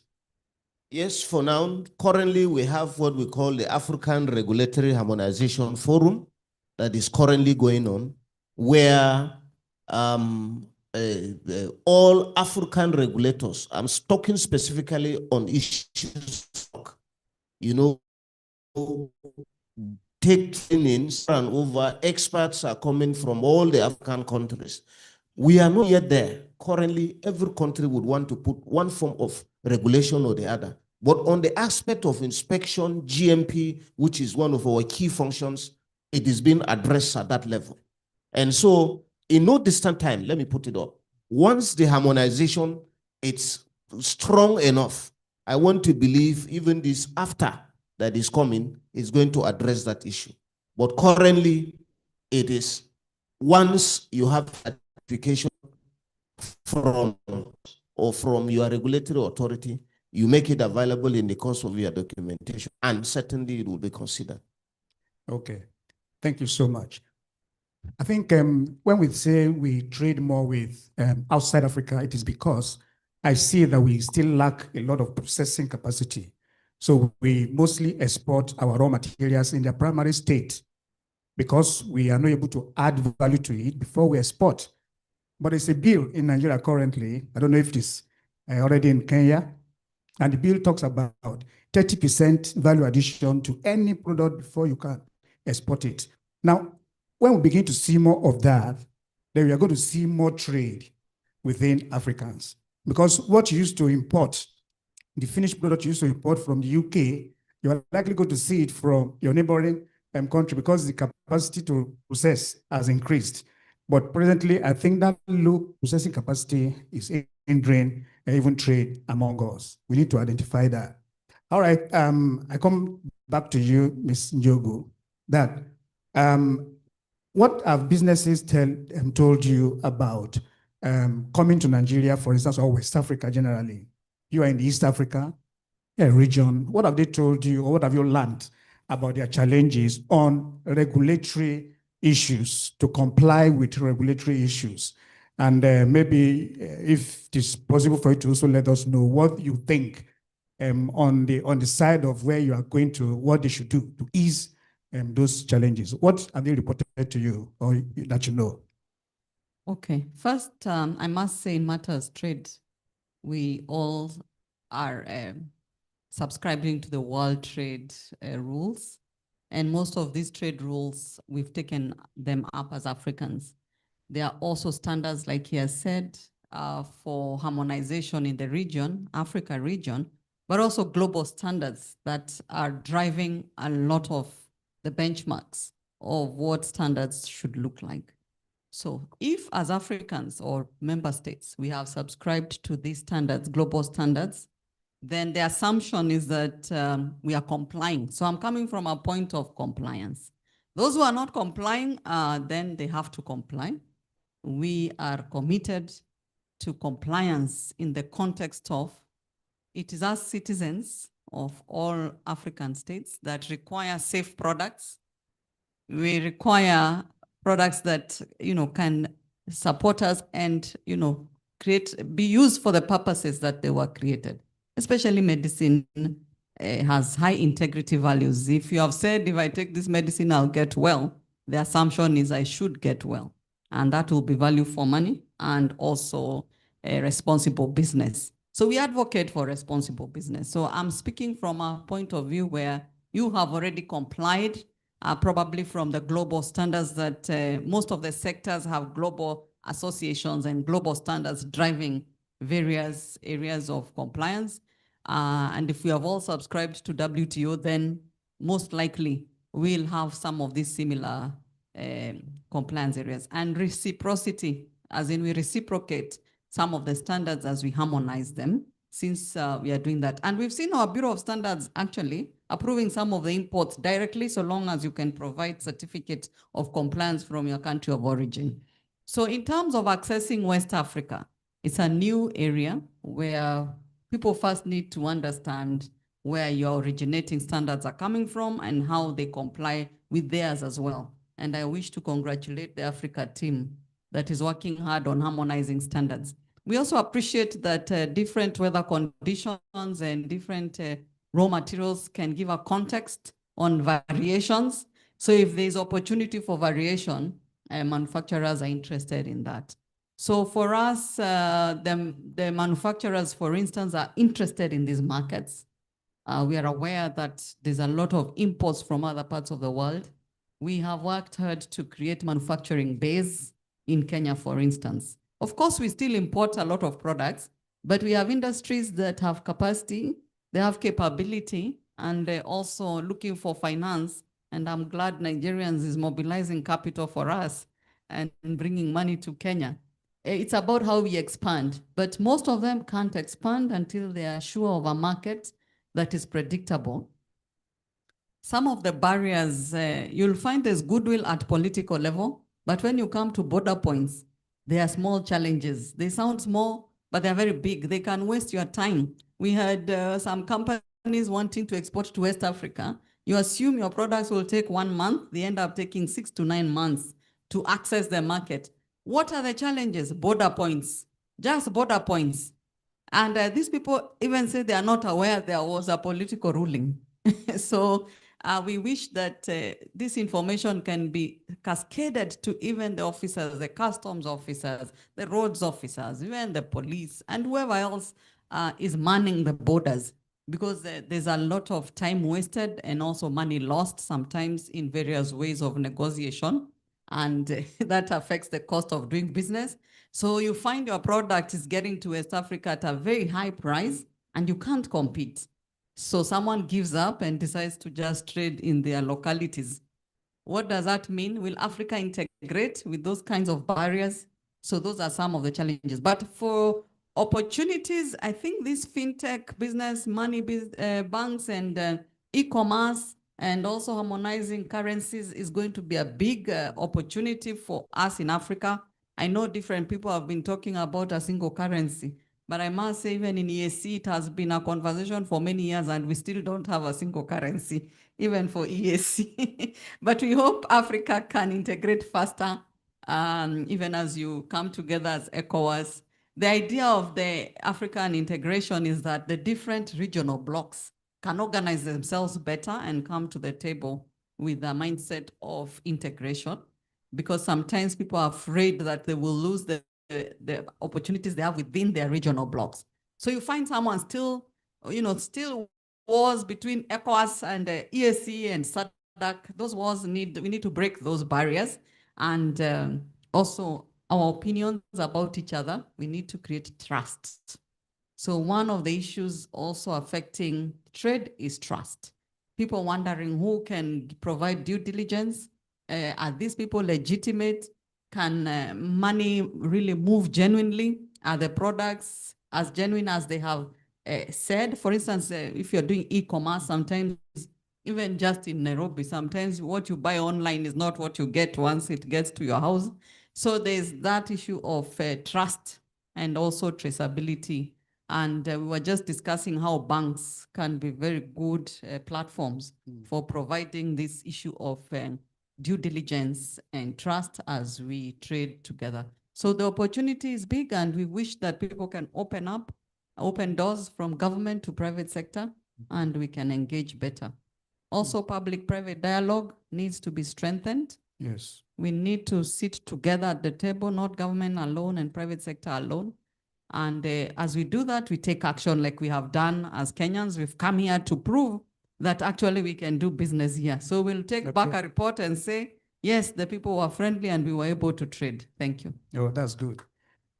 Good to point out that you made a point about border troubles beyond what people hear about, and when they get to the borders themselves and they see different things. So we still talk about so much uncertainty, and that deters trade. You talked about regional blocks, the EAC, the SADC, COMESA, and ECOWAS. And I know for ECOWAS, we've tried to have a common currency ECO, but up to now, it's not there. And I also know that through the Afreximbank, they've tried to put up a payment system called PAPS, Pan-African Payment System, Settlement System. So all of these are different things in the works. And we believe that as we keep talking, keep pushing, we believe that things are going to get better. Mr. Udewell, you mentioned something about African Standard Harmonization Forum, kind of something already going on, right? So let's come particularly to Nigeria and Kenya. For companies from Kenya coming to Nigeria, how do you see the possibilities of collaborating on standards? Working with, you are not from the Chamber of Commerce, but Ms. Njogu is from that movement, trying to mobilize the private sector to be part of the discourse. Where do you see the possibilities that this harmonization can actually happen? And now specifically, if you have any specifics for Kenya and Nigeria? Well, for me, I'm from the regulatory aspects. Yes. And anything I'm discussing, I don't look at the aspect of logistics and other things, just like she mentioned. Okay. Now, on the issue of the harmonization currently going on, which it's an African thing, it's expected that currently we're looking at the aspect of doing inspection for pharmaceutical manufacturing specifically. Now, once that has been properly harmonized, there are other collaborative efforts which my agency as a food drug regulator, it's trying to foster with the Kenyan Food and Drug regulatory agency. So it is at that point that we would have a standard that it will facilitate the issue of coming to establish whether it's a pharmaceutical industry, whether it is registering a product that it is food or drug, and it comes with ease. But like I've said, generally, the standards for Africa are almost the same. Why? Because of the race, the weather and all whatnot. So currently, until the harmonization, African medicine regulatory harmonization program moves beyond just inspection to looking at other aspects of production, then we can be able to say it's like If you register here in Kenya, like she said, you can actually come and sell in Nigeria without necessarily going back to do, an inspection or registration.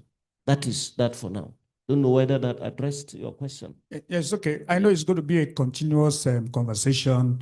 It's not going to be that easy because revenue is also part of it, So NAFDAC wants to make the money after Kenyan body has made its own. But I also still believe that as we continue to have these discussions, some harmonizations will begin to happen. Let me get back to you, Ms. Jogu. What manufacturing subsectors your members are majorly manufacturers.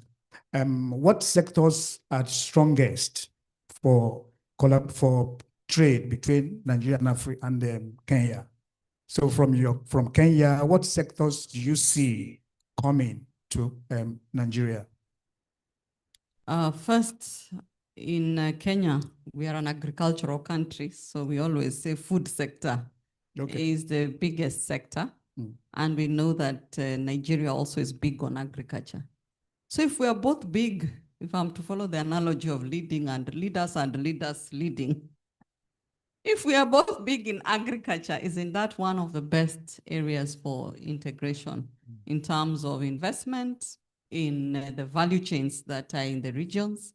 For instance, I understand that we have a lot of industries packing nuts, packing, those nice food areas that are scarce in other markets like Europe and the US, but the scarcity of raw materials.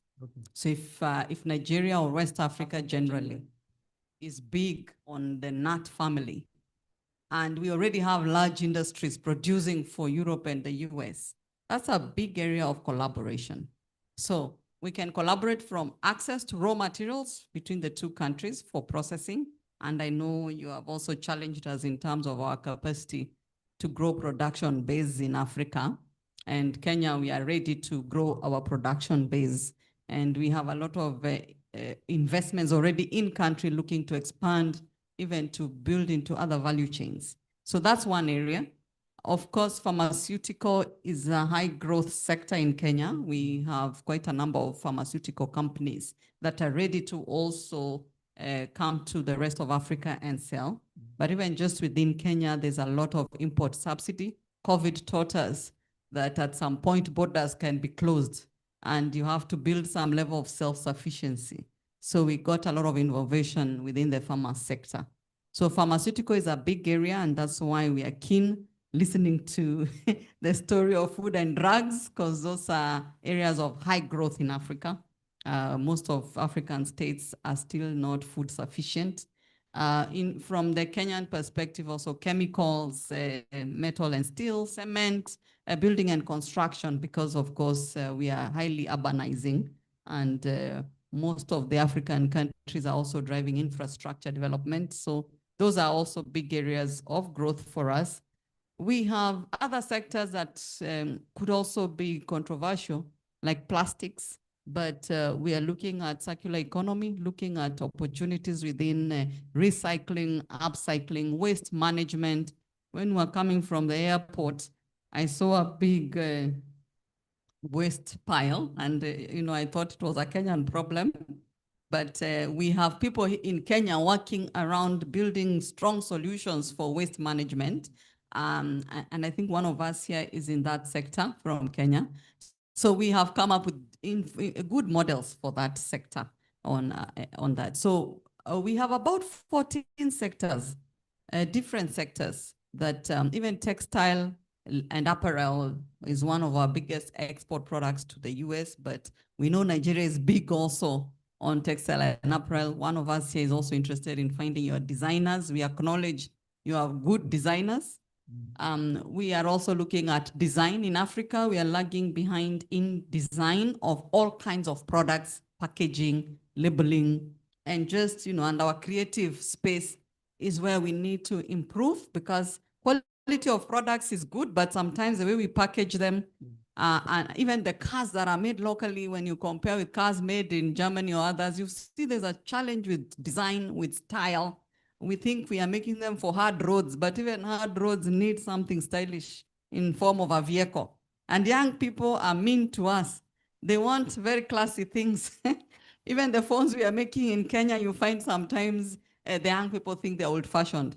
So there's an issue of fashion, and I know at CAM we are working on coming up with a design conference or a design network where people can improve in how we then design all kinds of products, not just clothes.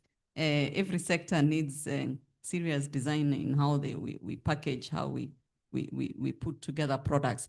The other opportunity I see is now the service sector. We've said the insurance, the finance sectors, IT sectors. Kenya is also having a lot of young people interested in fintech. We have a lot of incubation hubs and also a lot of angel investors willing to support that line, venture capitalists. So those areas we can work jointly to support innovations for the two countries, and research and development is highly undervalued in Africa. So we need to build strong research bases for every sector. I know agriculture sector has done well in terms of research, but how do we then translate those research results into practical solutions or products and services that can be used in Africa, and then the two countries can be able to grow in that area? Also, Nigerians pride themselves in being highly educated. Kenyans also pride themselves in being highly educated.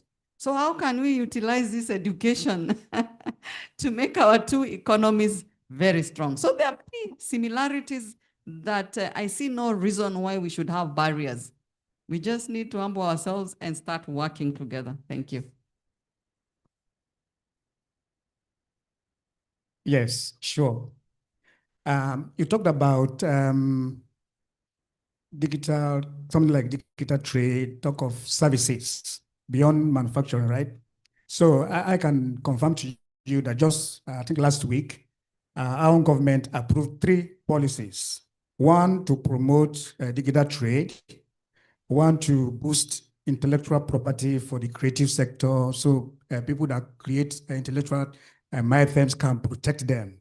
And then the other one for exports of services. So I can imagine when more countries in Africa begin to have such policies in place, it will harmonize better. It means that we can trade digitally. It means that we can protect our intellectual property. We can do a lot on exporting our services beyond because we mentioned about logistics. In services, logistics issues will ease because you sit where you are and you are sending services. So we look forward to all of that happening very soon as we continue to have this conversation. So let me come back to Mr. Udelwe. We talked about a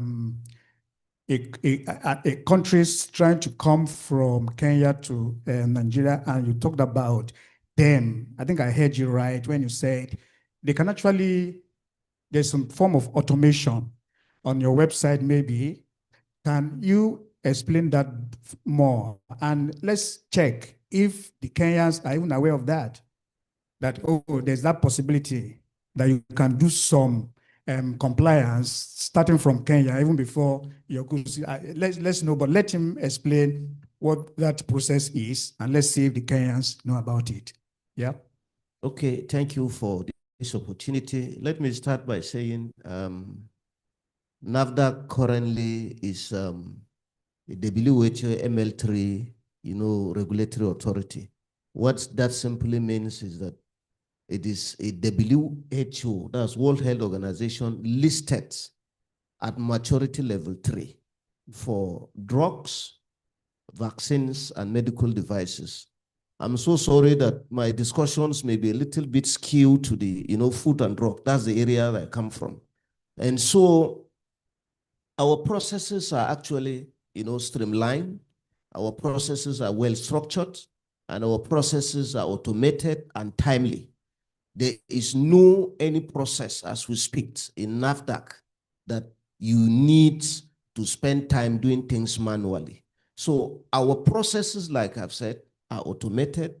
You can register your product through what we call the NAPAMs. You You logged into our website, www.nafdac.gov.ng. You will see every information that you need, if it is to register a product or it is to export a product to Kenya, because I'm sure there are exporters here as well. And I have been in the export desk for quite a long time. We do that through the single trade window. So Kenyans or foreigners that would want to register their product would go onto this website. You would register with a TIN. You need to have a TIN to log in. And of course, you would liaise. If you are coming directly from Kenya, you would need to have maybe a company here that would, be like your distributor, or you registered as a Nigerian company. That is where you can get your tax identification number. That's what I mean by TIN. And with that, you logged in, upload the necessary documents which you would see, and you would be communicated. It's an online thing. As you logged in, upload the required documents, you would be responded to. And once you moved on to that, your products will be scheduled. If there's a need to have, facility visits, that will be done. If the products are there, of course, we have ISO certified labs. These are what gives us this WHO maturity level 3, and these products will be tested. But like I've said, when the harmonization, the collaboration that is going on, when we get to a level where we don't need to probably retest these products here in Nigeria again. And I think that is the good news for now. But in terms of the automation, like I said, they are fully automated. I can share the sites one-on-one. When you need, you go in there, you logged in. From there, you monitor how your application is being processed, from type of documentation to where inspection is done, to where samples will be taken to the lab. You would see the processes there until a time that the committee for approval meets, which is like a global standard. You have to have experts committee that meets and approve the product based on the standards that are available, and that you can do. We even have timelines. In fact, WHO said we have actually worked so hard to ensure that timelines for the purpose of business facilitation are actually met. I can give you instances for drug, of course, would require a lot of due diligence. You would have up to 120 working days, because this product has to be subjected to certain level of, test, assessment, and then final approval. So, and this timeline, to be honest with you, was commended by the WHO. For the food industry, like my co-panelist said here, we have just 90 days. And that you will monitor, whether you are operating at a micro scale, for those that are operating at a micro scale, whether you're operating at a micro scale, on a medium scale, on a larger scale.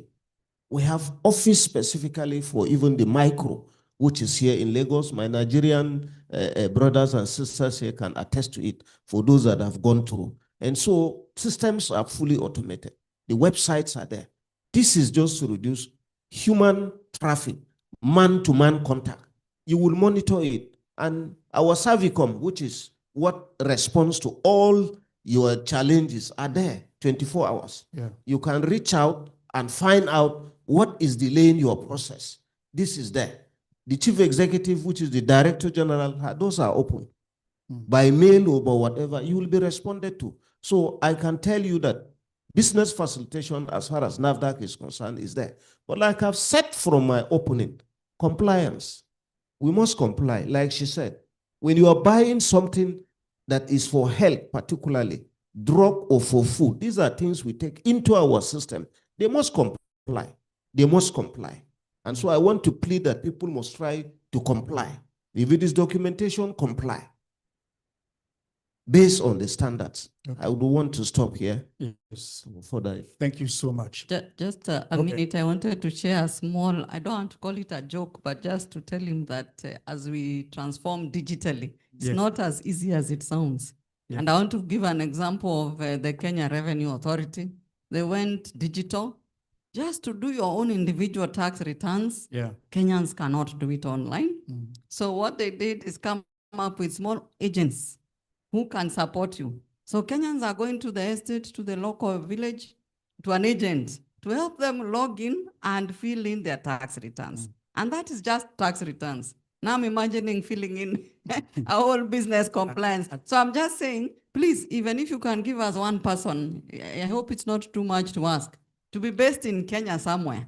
I'm sure our sectors can host such a person or an agent to help us in the beginning. It's part of transition to fill these forms. They sound so easy, but they are not. That's why there are many agents, even logistics people who should take up this business of supporting us. You can partner with some of the logistics people to help us fill the forms. It's not an issue of compliance. Yeah. It's an issue of documentation, filling forms. So filling forms, I don't know whether Africans are lazy, but I don't know what to call it. But even just going online to register for something, we need someone to help us. Even using our phones to navigate, sometimes you ask somebody, a Gen Z, show me, how am I supposed to? So it's a problem we are dealing with in Africa and even in Kenya. Just wanted to assure him that it's not that people are not complying. They're challenged in filling documents. Thank you. Yes. So I think what makes automation interesting is that it's supposed to be so easy that you do it from the comfort of your home or office. So if you now have to connect to somebody to come and do this, then it's still manual. It's coming back to becoming manual again. Want me to say something? Yes. Okay, well, I think what she raises, like I said, Nigerian, Kenyans, the same challenge we have everywhere. You know, but every system that you give it out, people can abuse it. To be honest, people can abuse it. But I think in this discussion, we made the issue of the fintech, where we have the younger ones, you know, can do it. The children we have at home are very wonderful. And then whether you need to work with other people to help you upload it. These are issues that can be discussed maybe after these ones. But if you get the wrong people, they may even, you know, change you. And that would be a serious problem. So let me leave it here. But we just have to come to terms with it is just the IT that drives the entire world. Yeah. Thank you. Okay. Thank you so much. Thank you, Ms. Joyce Njogu. Thank you, Mr. Mudelve. We've, from your perspectives that you've shared, clearly we've taken deeper conversations on this topic. But if you were to recommend, Ms. Joyce, if you were to recommend one actionable step that Kenya and Nigeria should take within the next 12 months, what will you say this action is? I will stick to, first of all, private sector action, even with government, a clear route to market to Kenya and to Nigeria and vice versa. We map out all the ecosystem layers required to move people and goods and services between Kenya and Nigeria. Clearly documented, and I know if I need, for instance, this kind of regulators, this is their names. These are their contacts and their websites. Because the way he has talked, somebody even will be lazy to even find out what is that website called. So can it be documented? If it is logistics companies located in Kenya and located in Nigeria, who are they and their contacts? Very clear. Who are the trade facilitators? Very clear. Who are the major players in different sectors? What we are calling we are calling it exports ecosystem, the corridors that we need to pass through. Who else can we trade with while in Nigeria? And which other countries can Nigerians trade with in Kenya and in the region? So if we can do that, we've tried to do that with some other countries, but implementation also needs to be followed to the letter. So this will need like a working group between Kenya and Nigerians, both public and private sector, to facilitate trade seriously, but with a clear roadmap of who are the ecosystem players, who must be part of this game so that we can actually trade easily and make AfCFTA work. There's something they have called a guided trade initiative. I know Nigeria has signed up. So something similar, but it needs to be implemented with the real tangible actions. So it's something similar, but for now, if we just focus Kenya and Nigeria and do that similar activity of guided trade, that will be very useful for us to make progress in the next 12 months. Yes. Thank you. Thank you so much. And I want us to see ourselves, me coming from the Chamber of Commerce and Lagos, and you from Kenya, that we need to do more for our members to see how all this point about getting help. I think that's where we should, that's the gap we should fill for our members to support them to trade more. And the main point you made is about clearing up the uncertainties about trade. Let us know what obtains.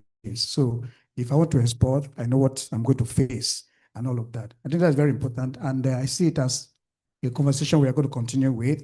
Like I said, I'm putting a lot of responsibility on us from the private sector side, while they do their regulatory. Now, Mr. Udelve, finally, if you would like to say what one actionable from your own experience, what complaints that have come to you, what will you say should be done, whether from as a regulator or what you think private sector people should do? Please, let's have your 1 point. Yes, I can. 1 point would be jointly for LCCI. We've worked with LCCI for a very long time. I think this is about the 3rd time I'm coming to this particular venue. So let's sustain the collaboration. Let the collaboration be sustained, just like you have with manufacturers in Kenya. And then just to add to what she said, people need to be sensitized. Most of the issues, I believe, is knowledge gap. And if people are informed, they will take a more decisive, steps. So I want to say that let's collaborate and let's sensitize. The private sector need to sensitize more and more. You can't say there is enough sensitization when there is a wide knowledge gap. That's where I want to stop for now. Thank you. Thank you so much. I can speak for the panelists that they have tried to empty themselves as much as possible, but I know time will not permit. But we have space for anyone that would like to have ask a question. If with all that they have said, you still have something to make clarification with. Okay, I have our Vice President, who is a manufacturer, and also I know she has always reported issues about logistics. So let's take a question from her, which I think could be very informative. Thank you, ma'am. Thank you very much. Deputy President, I value you. Our Kenya delegates, you are welcomed. I just want us to be sincere as much as possible. When it comes to logistics, this is to government, and I'm sure we have press here. There should be a lot of incentives to encourage investors to invest in that corridor when it comes to logistics, transporting one good from the other. Because we Africans, we are rugged, we love business, and we love money. So we need that encouragement in that corridor. If there are incentives, a lot of investors will invest in logistics in that corridor to make the AfCFTA work. And to us, as Nigerians too, we need to be transparent too. A lot this time around, I'm sorry, I'm not trying to put you on the spot, NAFDAC, but apart from loading informations online, your system is too cumbersome. Yes, I'm an industrialist, but I also have a bakery. I think it took my staffs about 8 times, going back and forward, before we could register our bread.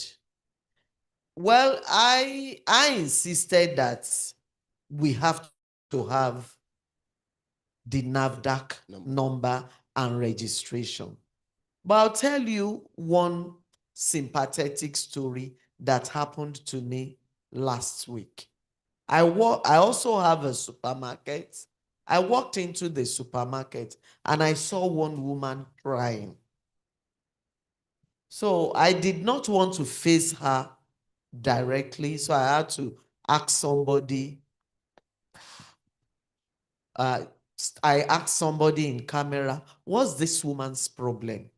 She said she supplied to us.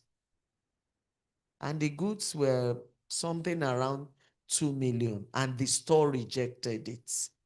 Why? Because they don't have NAFDAC number. So I now said, Madam, why are you not being compliant? Mama, she now opened her bag, showed me all the documents. I've tried to register. Number one, I cannot register everything, is too expensive for me. Number two, I don't even know how to go by it. We as a supermarket, we don't want to be shut down. Because if we collect that consignment, the Customer Protection Agency will come and they may shut us down. I empathize with her. I couldn't help her to solve that problem. We did not accept the consignment. I had to cleverly enter my car. But deep inside me, I feel pain for that woman. 2 million and is just lost down the drain like that. So please and please try, and I don't know what you can help these smaller women to do so that their goods will be registered in time and you bring these costs down for them to be able to do it. Thank you very much. Thank you so much. Good comment from our Vice President. Thank you. So we need to do this. So I'll give number. I will be the one to hold the microphone so that you don't begin to preach and open scriptures. So ladies first, I like women. So number 1, number 2, number 3, number 4, number 5, number 6, number 7. That's fine. Number 7. Oh yeah. I'm holding the microphone so that you don't begin to. My name is this. My question is this. All right, I won't preach. Good afternoon. Good afternoon. So my name is Omolola Ambrose from Stren and Bland Partners. So I have 2 questions. And so the first one is, we currently have, that's for Kenya, right?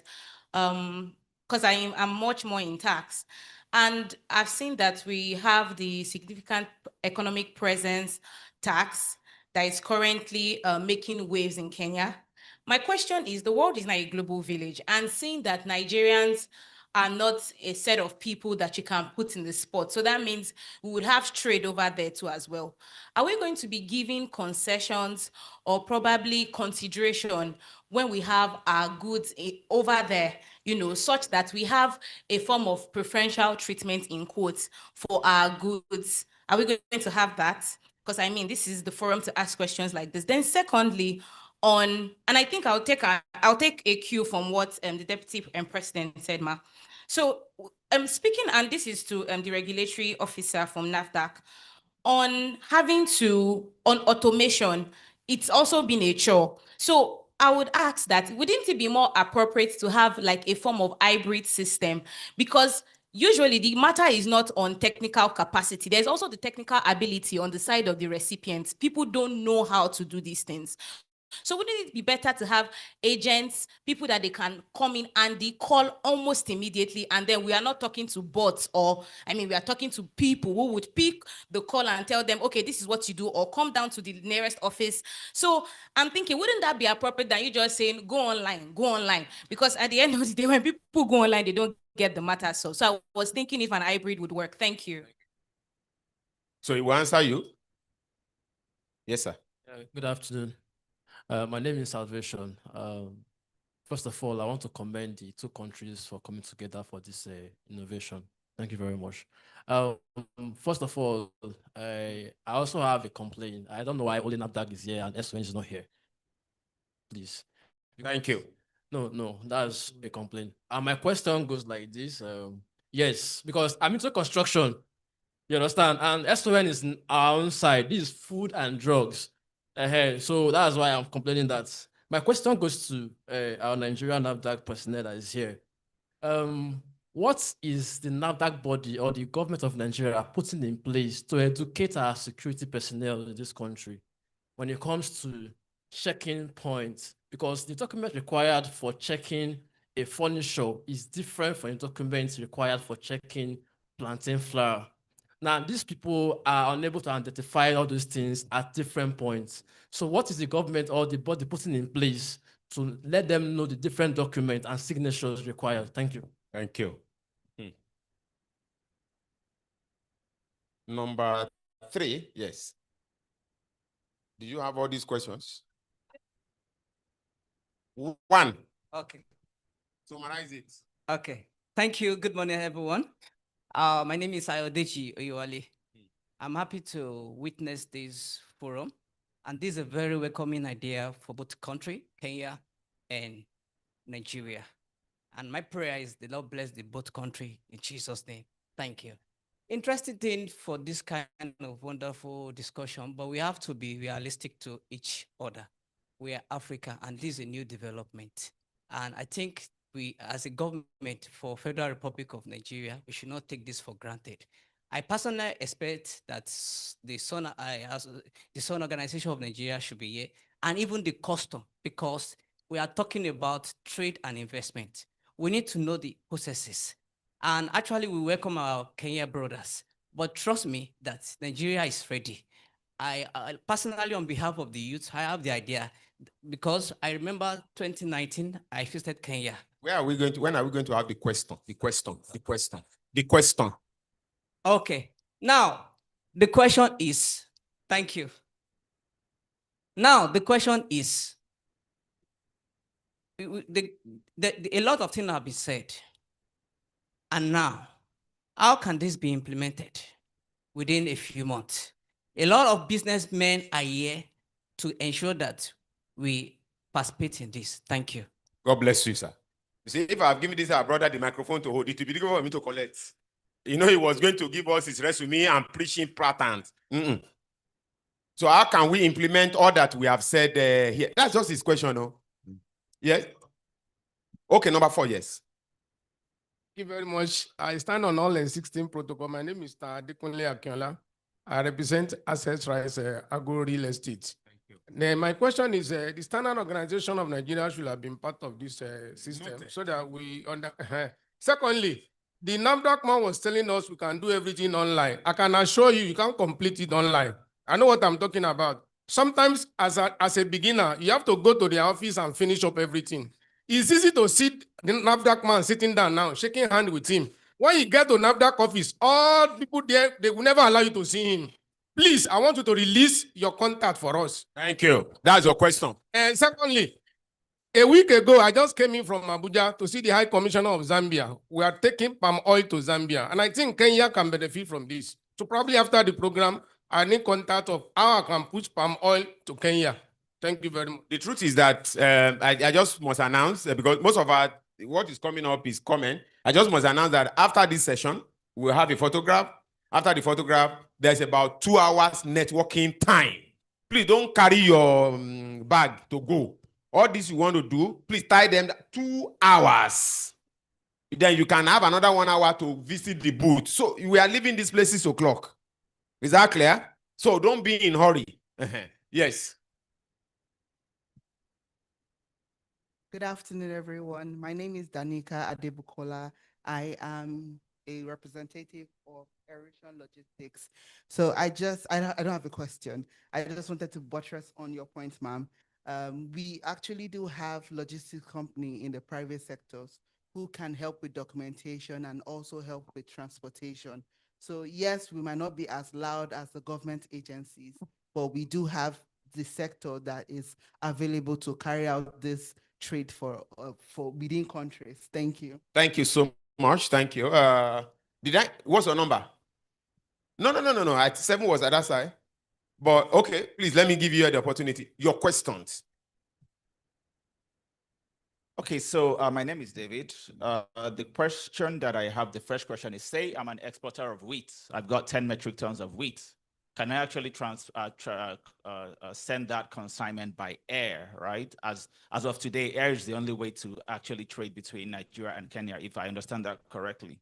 And then the second question is, most exporters tend to be capitalist driven, right? So they tend to trade with countries with high value currencies, right?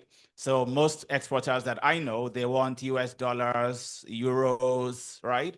And then if you're trading with an African country, like the Kenyan shillings, right? You know, isn't that like, you know, it's more of a, I don't know how to classify that, but you know what I mean? Thank you. Thank you, sir. Thank you. Thank you. Did I give you number, sir? I'm afraid you want me to boycott those I gave number. But promise me that in 10 seconds, you ask your question. Yeah, yes, I know I gave you number. So. Good afternoon. I believe it's now afternoon. One house, please. One house. I stand on all protocols. My name is Willis Mashedi. I'm a Kenyan. I've already adapted your attire. So meaning the trade has already started. So mine goes again to the NAFDAC team. Mine would just be, if it would be easier, I can register for NAFDAC before I do the team. I register as a company because why? I have distributors here who already want to distribute my product. And since I'm just relatively starting, is it possible that I can work with the distributor? I just take off first. And then when the product grows, I'll be able now to register the whole company here and even employ people from Nigeria. If it is possible that, then I believe we can start. Thank you. Thank you so much. I told you many things are happening. Please just be informed that the representative of the Standard Organization of Nigeria, I'm told, is on his way here. And remember I said we will have 2 hours networking opportunities. Please just keep your guns and please don't shoot him so much when he comes. But just be rest assured he's on his way here. Yes. I don't have my time there, so promise me. 1 minute. Good afternoon, everyone. My name is Clara Chimokoro, and I run a tourism company called My Beautiful Africa. Actually, One house, please. Let's hear our questions. Thank you. I've been to the Magical Kenya Tourism Expo 3 times, and I've been around Kenya through that platform, and I can tell you it was what opened my eyes to travel around Africa. I'm wondering why we're not doing much in the area of flights. That's what's discouraging a lot of people from traveling, and I'm worried that the airlines are not here. Because when you tell me to pay 1.6 million for a 5 hours flight within Africa, and I can do a lot cheaper from here to Europe, it means you're actually blocking a lot of people from doing business. So 2 critical things. How can the airlines, bring an African pricing within travel across Africa? And secondly, registrations of company, because I'm aware that if I have a Kenyan partner and I want to register my company in Kenya, the processes are a little bit cumbersome for some of us to embark on. Thank you. Thank you. I'm beginning to have answers and from those I didn't count. Okay, because I love women, yes. Hello, good morning. My name is Zola Sumba Adeleke. I'm into shea butter processing, and my company produces about 10 tons on a daily basis. So, Madam, about shea butter for exports, is there a way you can connect us with manufacturers of cosmetics? That's one. And my sister has also spoken about the logistics aspects. That's I want to ask a question on that. For the fashion too, I'll need the contact for the fashion designers. Thank you. Thank you. Networking session is going to be very deep. Yes. You didn't raise hand.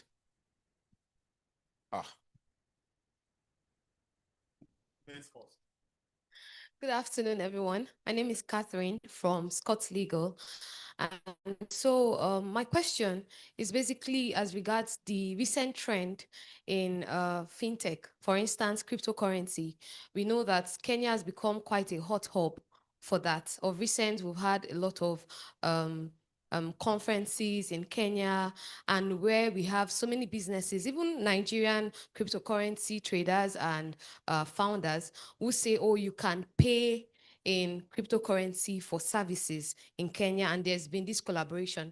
And so this is my first time coming close up with a representative from Kenya, and I want to ask what you think, what's your counsel for such, and what compliance, what rules are in place, what laws that guide such? Do you think it is safe? What advice do you have? And so that you can enlighten businesses in Nigeria that want to explore such developments in, you know, payment options like that. Thank you very much. Okay, thank you. So, Sunday, so we'll stop here. Clearly, I have confirmation from the panelists that they are available for the networking session that you mentioned. So any more questions, let's get ready to ask them directly, one-on-one, and you will get your answers. But for the questions that have been asked, let's see how— Let's just make general comment or general answers. Yes, and pin it down. But that networking session is very key. Yes. Very important. Thank you Yes. so much. All right. So just briefly on Just that, briefly. let's start with the lady first. Okay. First of all, for AFCFTA, it's about preferential treatment of how our goods move around Africa. There was a question on what is the preferential treatment. So it's going as per the different lines based on the rules of origin that has been guiding which products will get first preference, and it's phased out. So depending on the sector that you are in, they're looking at products originating from Nigeria or generally from Africa, 30 to 40%, depending on the sector that you are in. And then you'll definitely get preferential treatment. There are those who are in the exclusion list, of course, so I hope you are not in those. So please, it's an issue of reading through the text of what is allowable, what gets what preferential treatment. In some product lines already there is free trade, quota free. So I believe we'll have to maybe have your agencies. I don't know if you have an AFCFTA office here that can help you understand based on your tariff lines. So in Kenya, we have an AFCFTA office or secretariat within the State Department of Trade that then will guide you in partnership with the Revenue Authority just to understand the tariff lines you are in, and then what preferential treatment you have access to, at least for these first 10 years. And the next 10 years, that changes until we are having a free movement. So clearly there's need for that. Lagos Chamber, more awareness around the rules of origin and the treatment that we are giving to different products that are moving not just from Nigeria to Kenya, but also all the African countries under the AFCFTA. I also understand we have a framework of agreement between Kenya and Nigeria.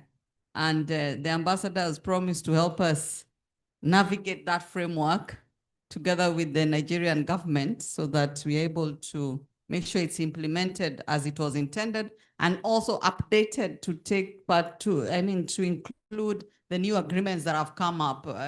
People are moving away from bilaterals if they are overruled by AFCFTA. But if AFCFTA still doesn't address your bilateral needs, bilateral agreements can still continue. I hope people are aware of that. But signing new bilaterals that overrule AFCFTA will be a challenge. So that is how it's looking at. In terms of, I think most of them are on NAFDAC issues of checking points. The other one is palm oil. Yes, we've been informed that there's a lot of palm oil in Nigeria. And we have so many companies in Kenya producing edible oils. So if your prices are going to be competitive, we welcome you to come and trade with our manufacturers. I know they import a lot of palm oil and many other types of oils. So that's a big area. And also your ambassador to Kenya informed us of the same. So palm oil is a big growth area for selling to Kenya. In terms of wheat, I really like that question on wheat. It addresses many things. And I know even Ethiopia is big on wheat. So many African countries are big on wheat. Kenya is a big producer or processor of wheat into flour, and also big consumers of wheat products. So the issue you brought in is cargo, how to transport cargo and make it competitive vis-a-vis the pricing structure that you're attracting when you sell in dollars or USD. I wish Moshe would have answered that. But from my perspective, just from a business development angle, is it really the currency or it's the premium pricing? Because even if you convert the currency, it's attracting the right price. If you can attract premium pricing and that market is conducive for your product, then the currency may not necessarily, it is good, but it may not drive the volumes you're looking for. So it's first of all, what's the price? For instance, we have some coffee farmers saying that selling to Europe, the pricing has gone down. They are not demanding for high quality as before. So they're looking into the East, like Japan, for instance, who then are valuing your product. So who's valuing your product? Where are they placing that value? Is it a high value product they're willing to pay premium price for? So you can find a market, even if you gave them high value in terms of quality, they're not willing to pay premium price. Yeah. But of course, earnings per capita is important, because if people earn high income, they're able to also pay you well. So there's that tendency. In Kenya, we have some cash crops. We can't even attract good money locally. They have been earmarked for exports because of the same issue, where they're going to attract premium price. So you find they just leave the third level or third grade in Kenya. But first grade and second grade goes to exports because of attracting premium price. So there's competition also on the consumption. And if Moshe is willing to respond to that, okay, he is free to do so. The other issue that was brought was on tourism. We're just discussing that tourism is a big deal. Kenya, we are big on tourism, but we are still beaten by other countries like South Africa in how we market. But generally, Africa is big on tourism. And we need to allow Africans to also move around. And the question of airlines is a big deal. We've been discussing that also with the Nigeria High Commission, the challenges of airlines. And I'm told even your 2 airlines have shut down. I don't know if that's correct, the national airlines. But the question is how we treat each other in terms of cost of landing, cost of parking, we have such high costs that are also barriers amongst ourselves that are making the cost per passenger very high.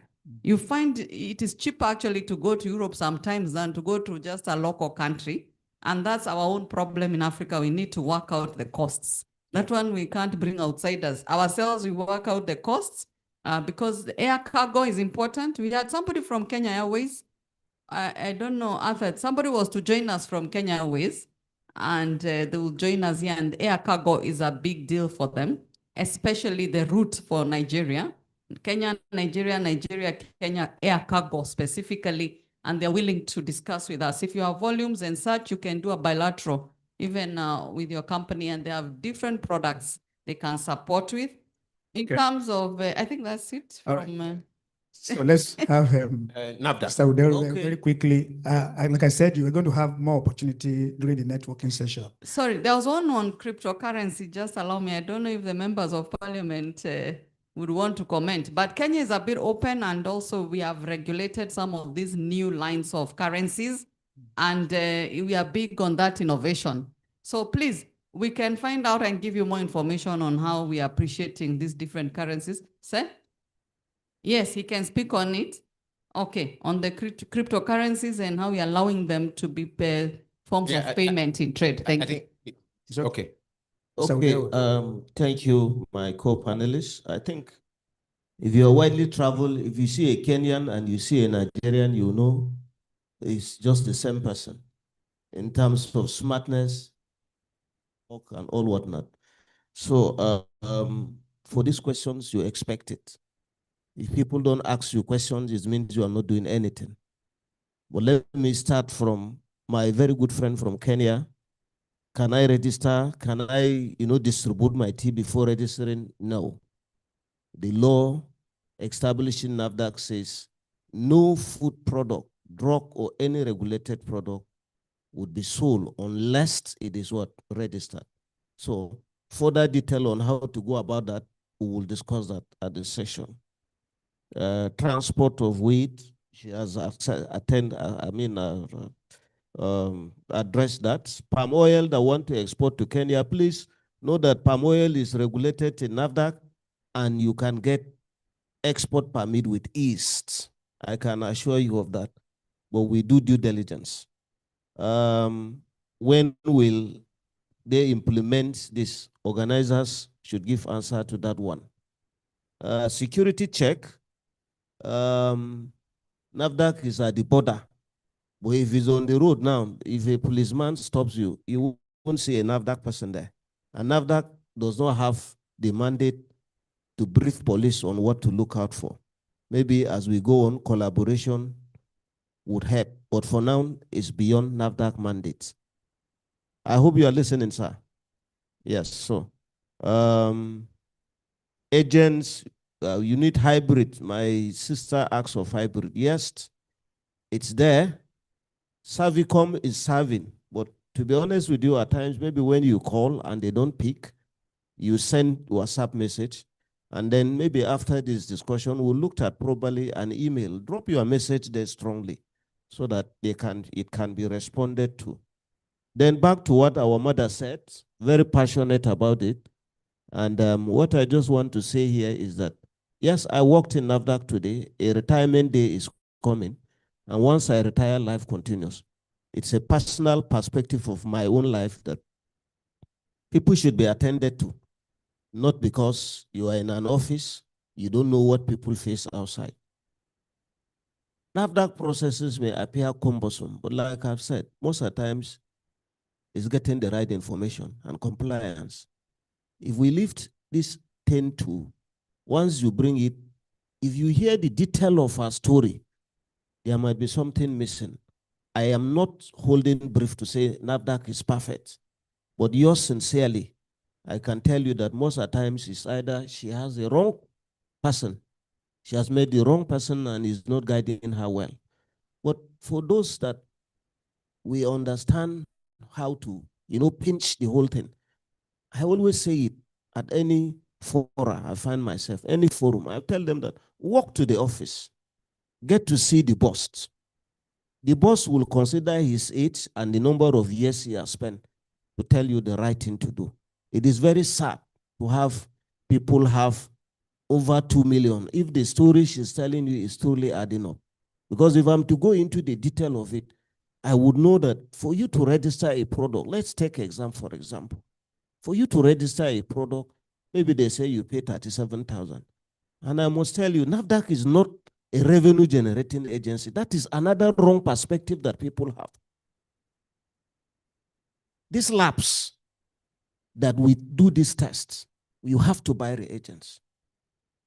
And everybody seated to know the reality of getting these reagents. The reagents are not manufactured here.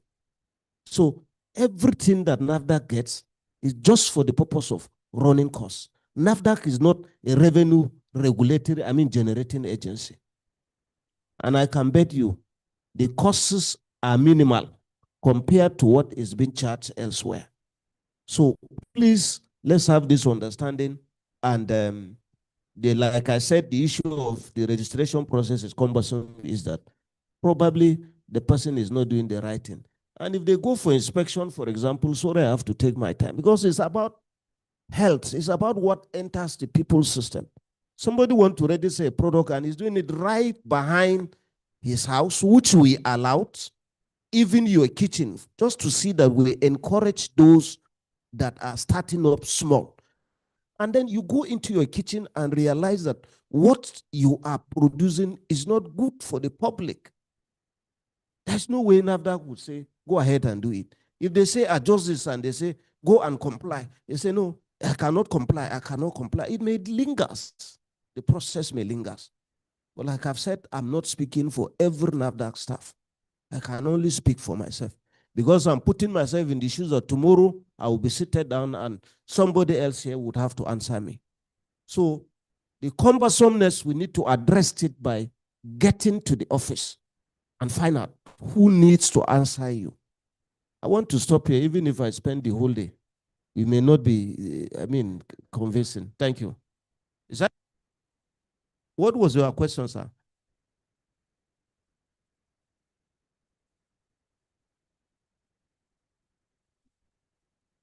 Okay, yeah, so it's part of what I said. I answered it. It's a collaborative thing. Like I've said, it's expected that those that are fully in charge of the security network should be able to get competent people to do their work. I can tell you a scenario of, there was a time I went do an assessment. Sorry, I just have to share this. And then I went to do an assessment of a drug that was imported, and it's a controlled drug. And then they said one of the regulatory bodies stopped them on the way, confiscated it, and said they had about 30,000 tons of pentazocine. For those of you that are lit on the drug side will understand. And, it went on media. And that is just to show you how incompetent the regulatory agency that stopped them, was, because they didn't even know what they were talking about completely. So I agree with you, but it's a long walk, and it shouldn't be NAFDAC until when they say, please, come. We want you to educate our people on what to look for. So it's a discussion for a very long time. But for now, it can be NAFDAC going to say, please, let's educate you. Are you coming as fully security people? Are you coming to take over our job? So I want us to have that understanding. I hope we can discuss that even after this meeting. Thank you so much. Exactly. Thank you so much, Mr. Udelwe from NAFDAC and Ms. Joyce Njogu from CAM, Kenya. Thank you so much for your expertise you've shared. And thank you everyone for being good participants, very smart and very attentive. Thank you so much. We have come to the end of our session. Thank you so much. So take... Yeah, thank you. Thank you, Doc. So we quickly do this. I'm told to announce again that the SON team will be here very soon. Please just hold on. They will be here. So we'd like to take this photograph. Doc, you can then take your leave. NAFDAC, please, you can take your leave while Mrs. Joyce is, hold on. I'll call you up again, NAFDAC, for the photograph. Just, yes. So I'll take a set of photographs. First, I'd like to have Mrs. Joyce, followed by the President, Representative, Deputy President Engineer Kupului, Deputy President Kunut, Director General of the Chamber, Your Excellency, the Ambassador, Kenya Ambassador to Commissioner to Nigeria, His Excellency Isaac, right? Or Isaac, we call it Isaac here, Parashina.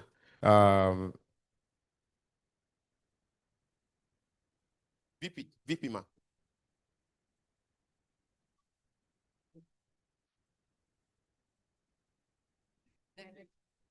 Director Moshine, please join us in this first set of photographs. We'll have the second one.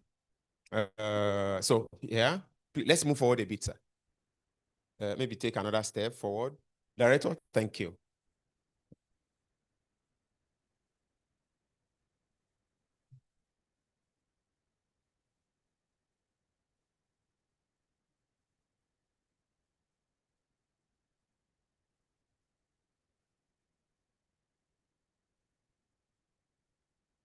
Are you good, Punch? Thank you. So on this note, we like to have the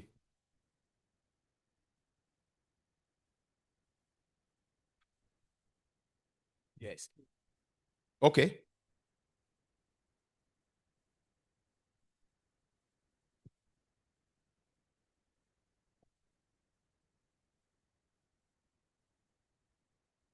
Are you good now? Please, let's have the honorable members of parliament from Kenya, all of us. Please, let's join. Then we also have the vice president here at the chamber, Princess Layo Okeowo, please join us. The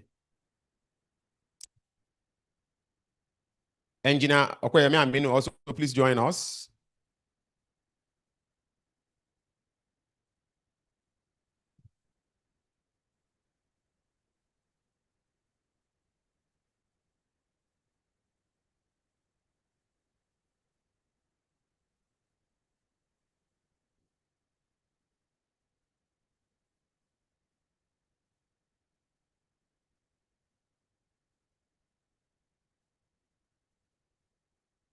Are we good? Thank you so much. Honorable, while you return to your seat, we'd like to have the Vice President at the chamber join us. Vice President Princess Layo Kewo, please join us. We also have Vice President Okoyemi Aminu, engineer. Please join us.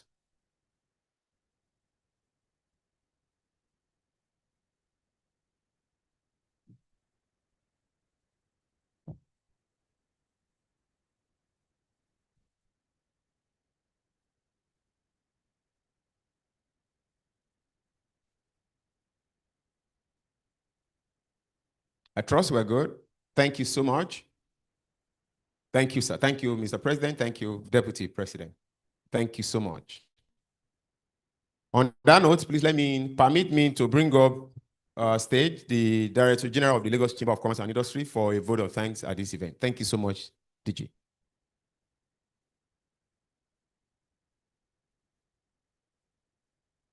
So good afternoon, everyone. It's indeed an honor to say thank you after a wonderful, productive session. To the Deputy President, Enyinnala Ekpuli and Mr. Knut Umwen, I say thank you for your time.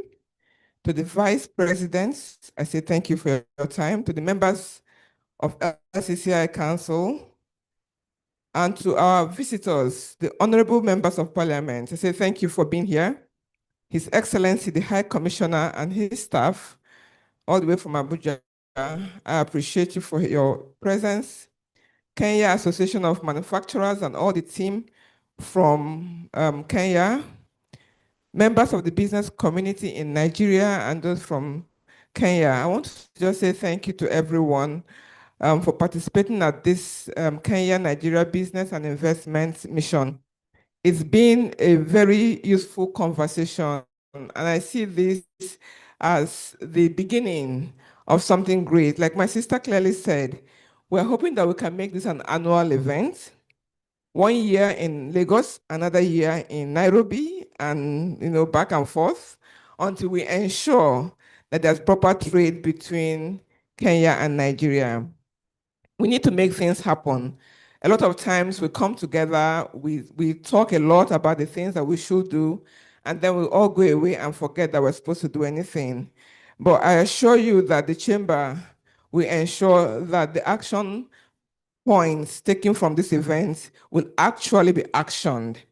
And the design of this program was quite deliberate to provide opportunity for everybody to engage after this formal sitting together. You agree with me that the way we are seated will not give us opportunity to talk to one another.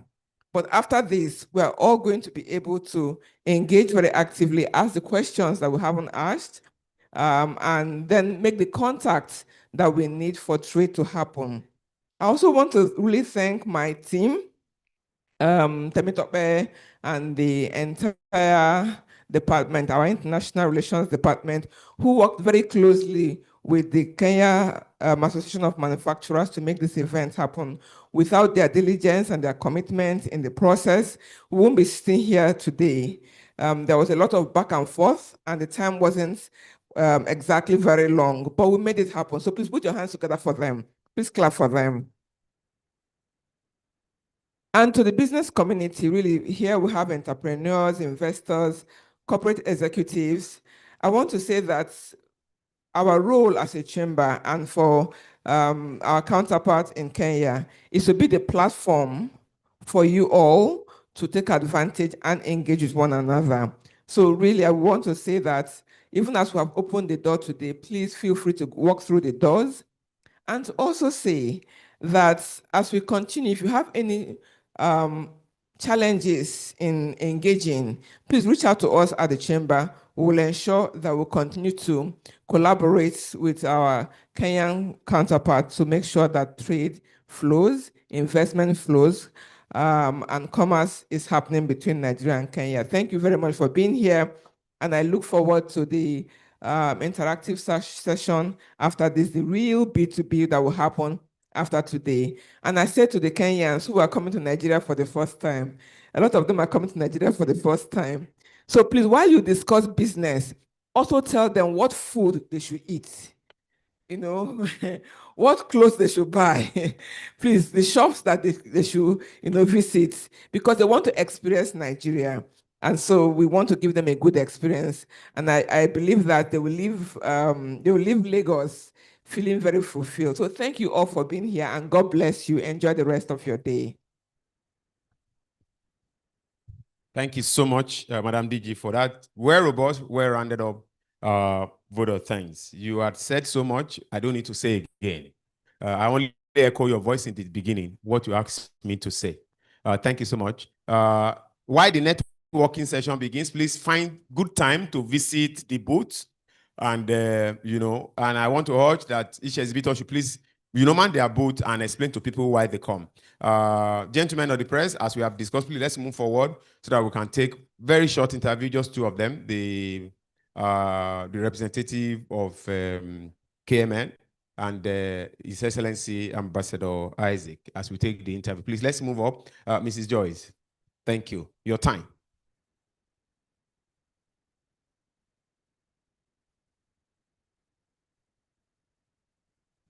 So this day, let's join. Guardian, please, let's move up. Would that be okay? So she can be here, Madam Joyce, please.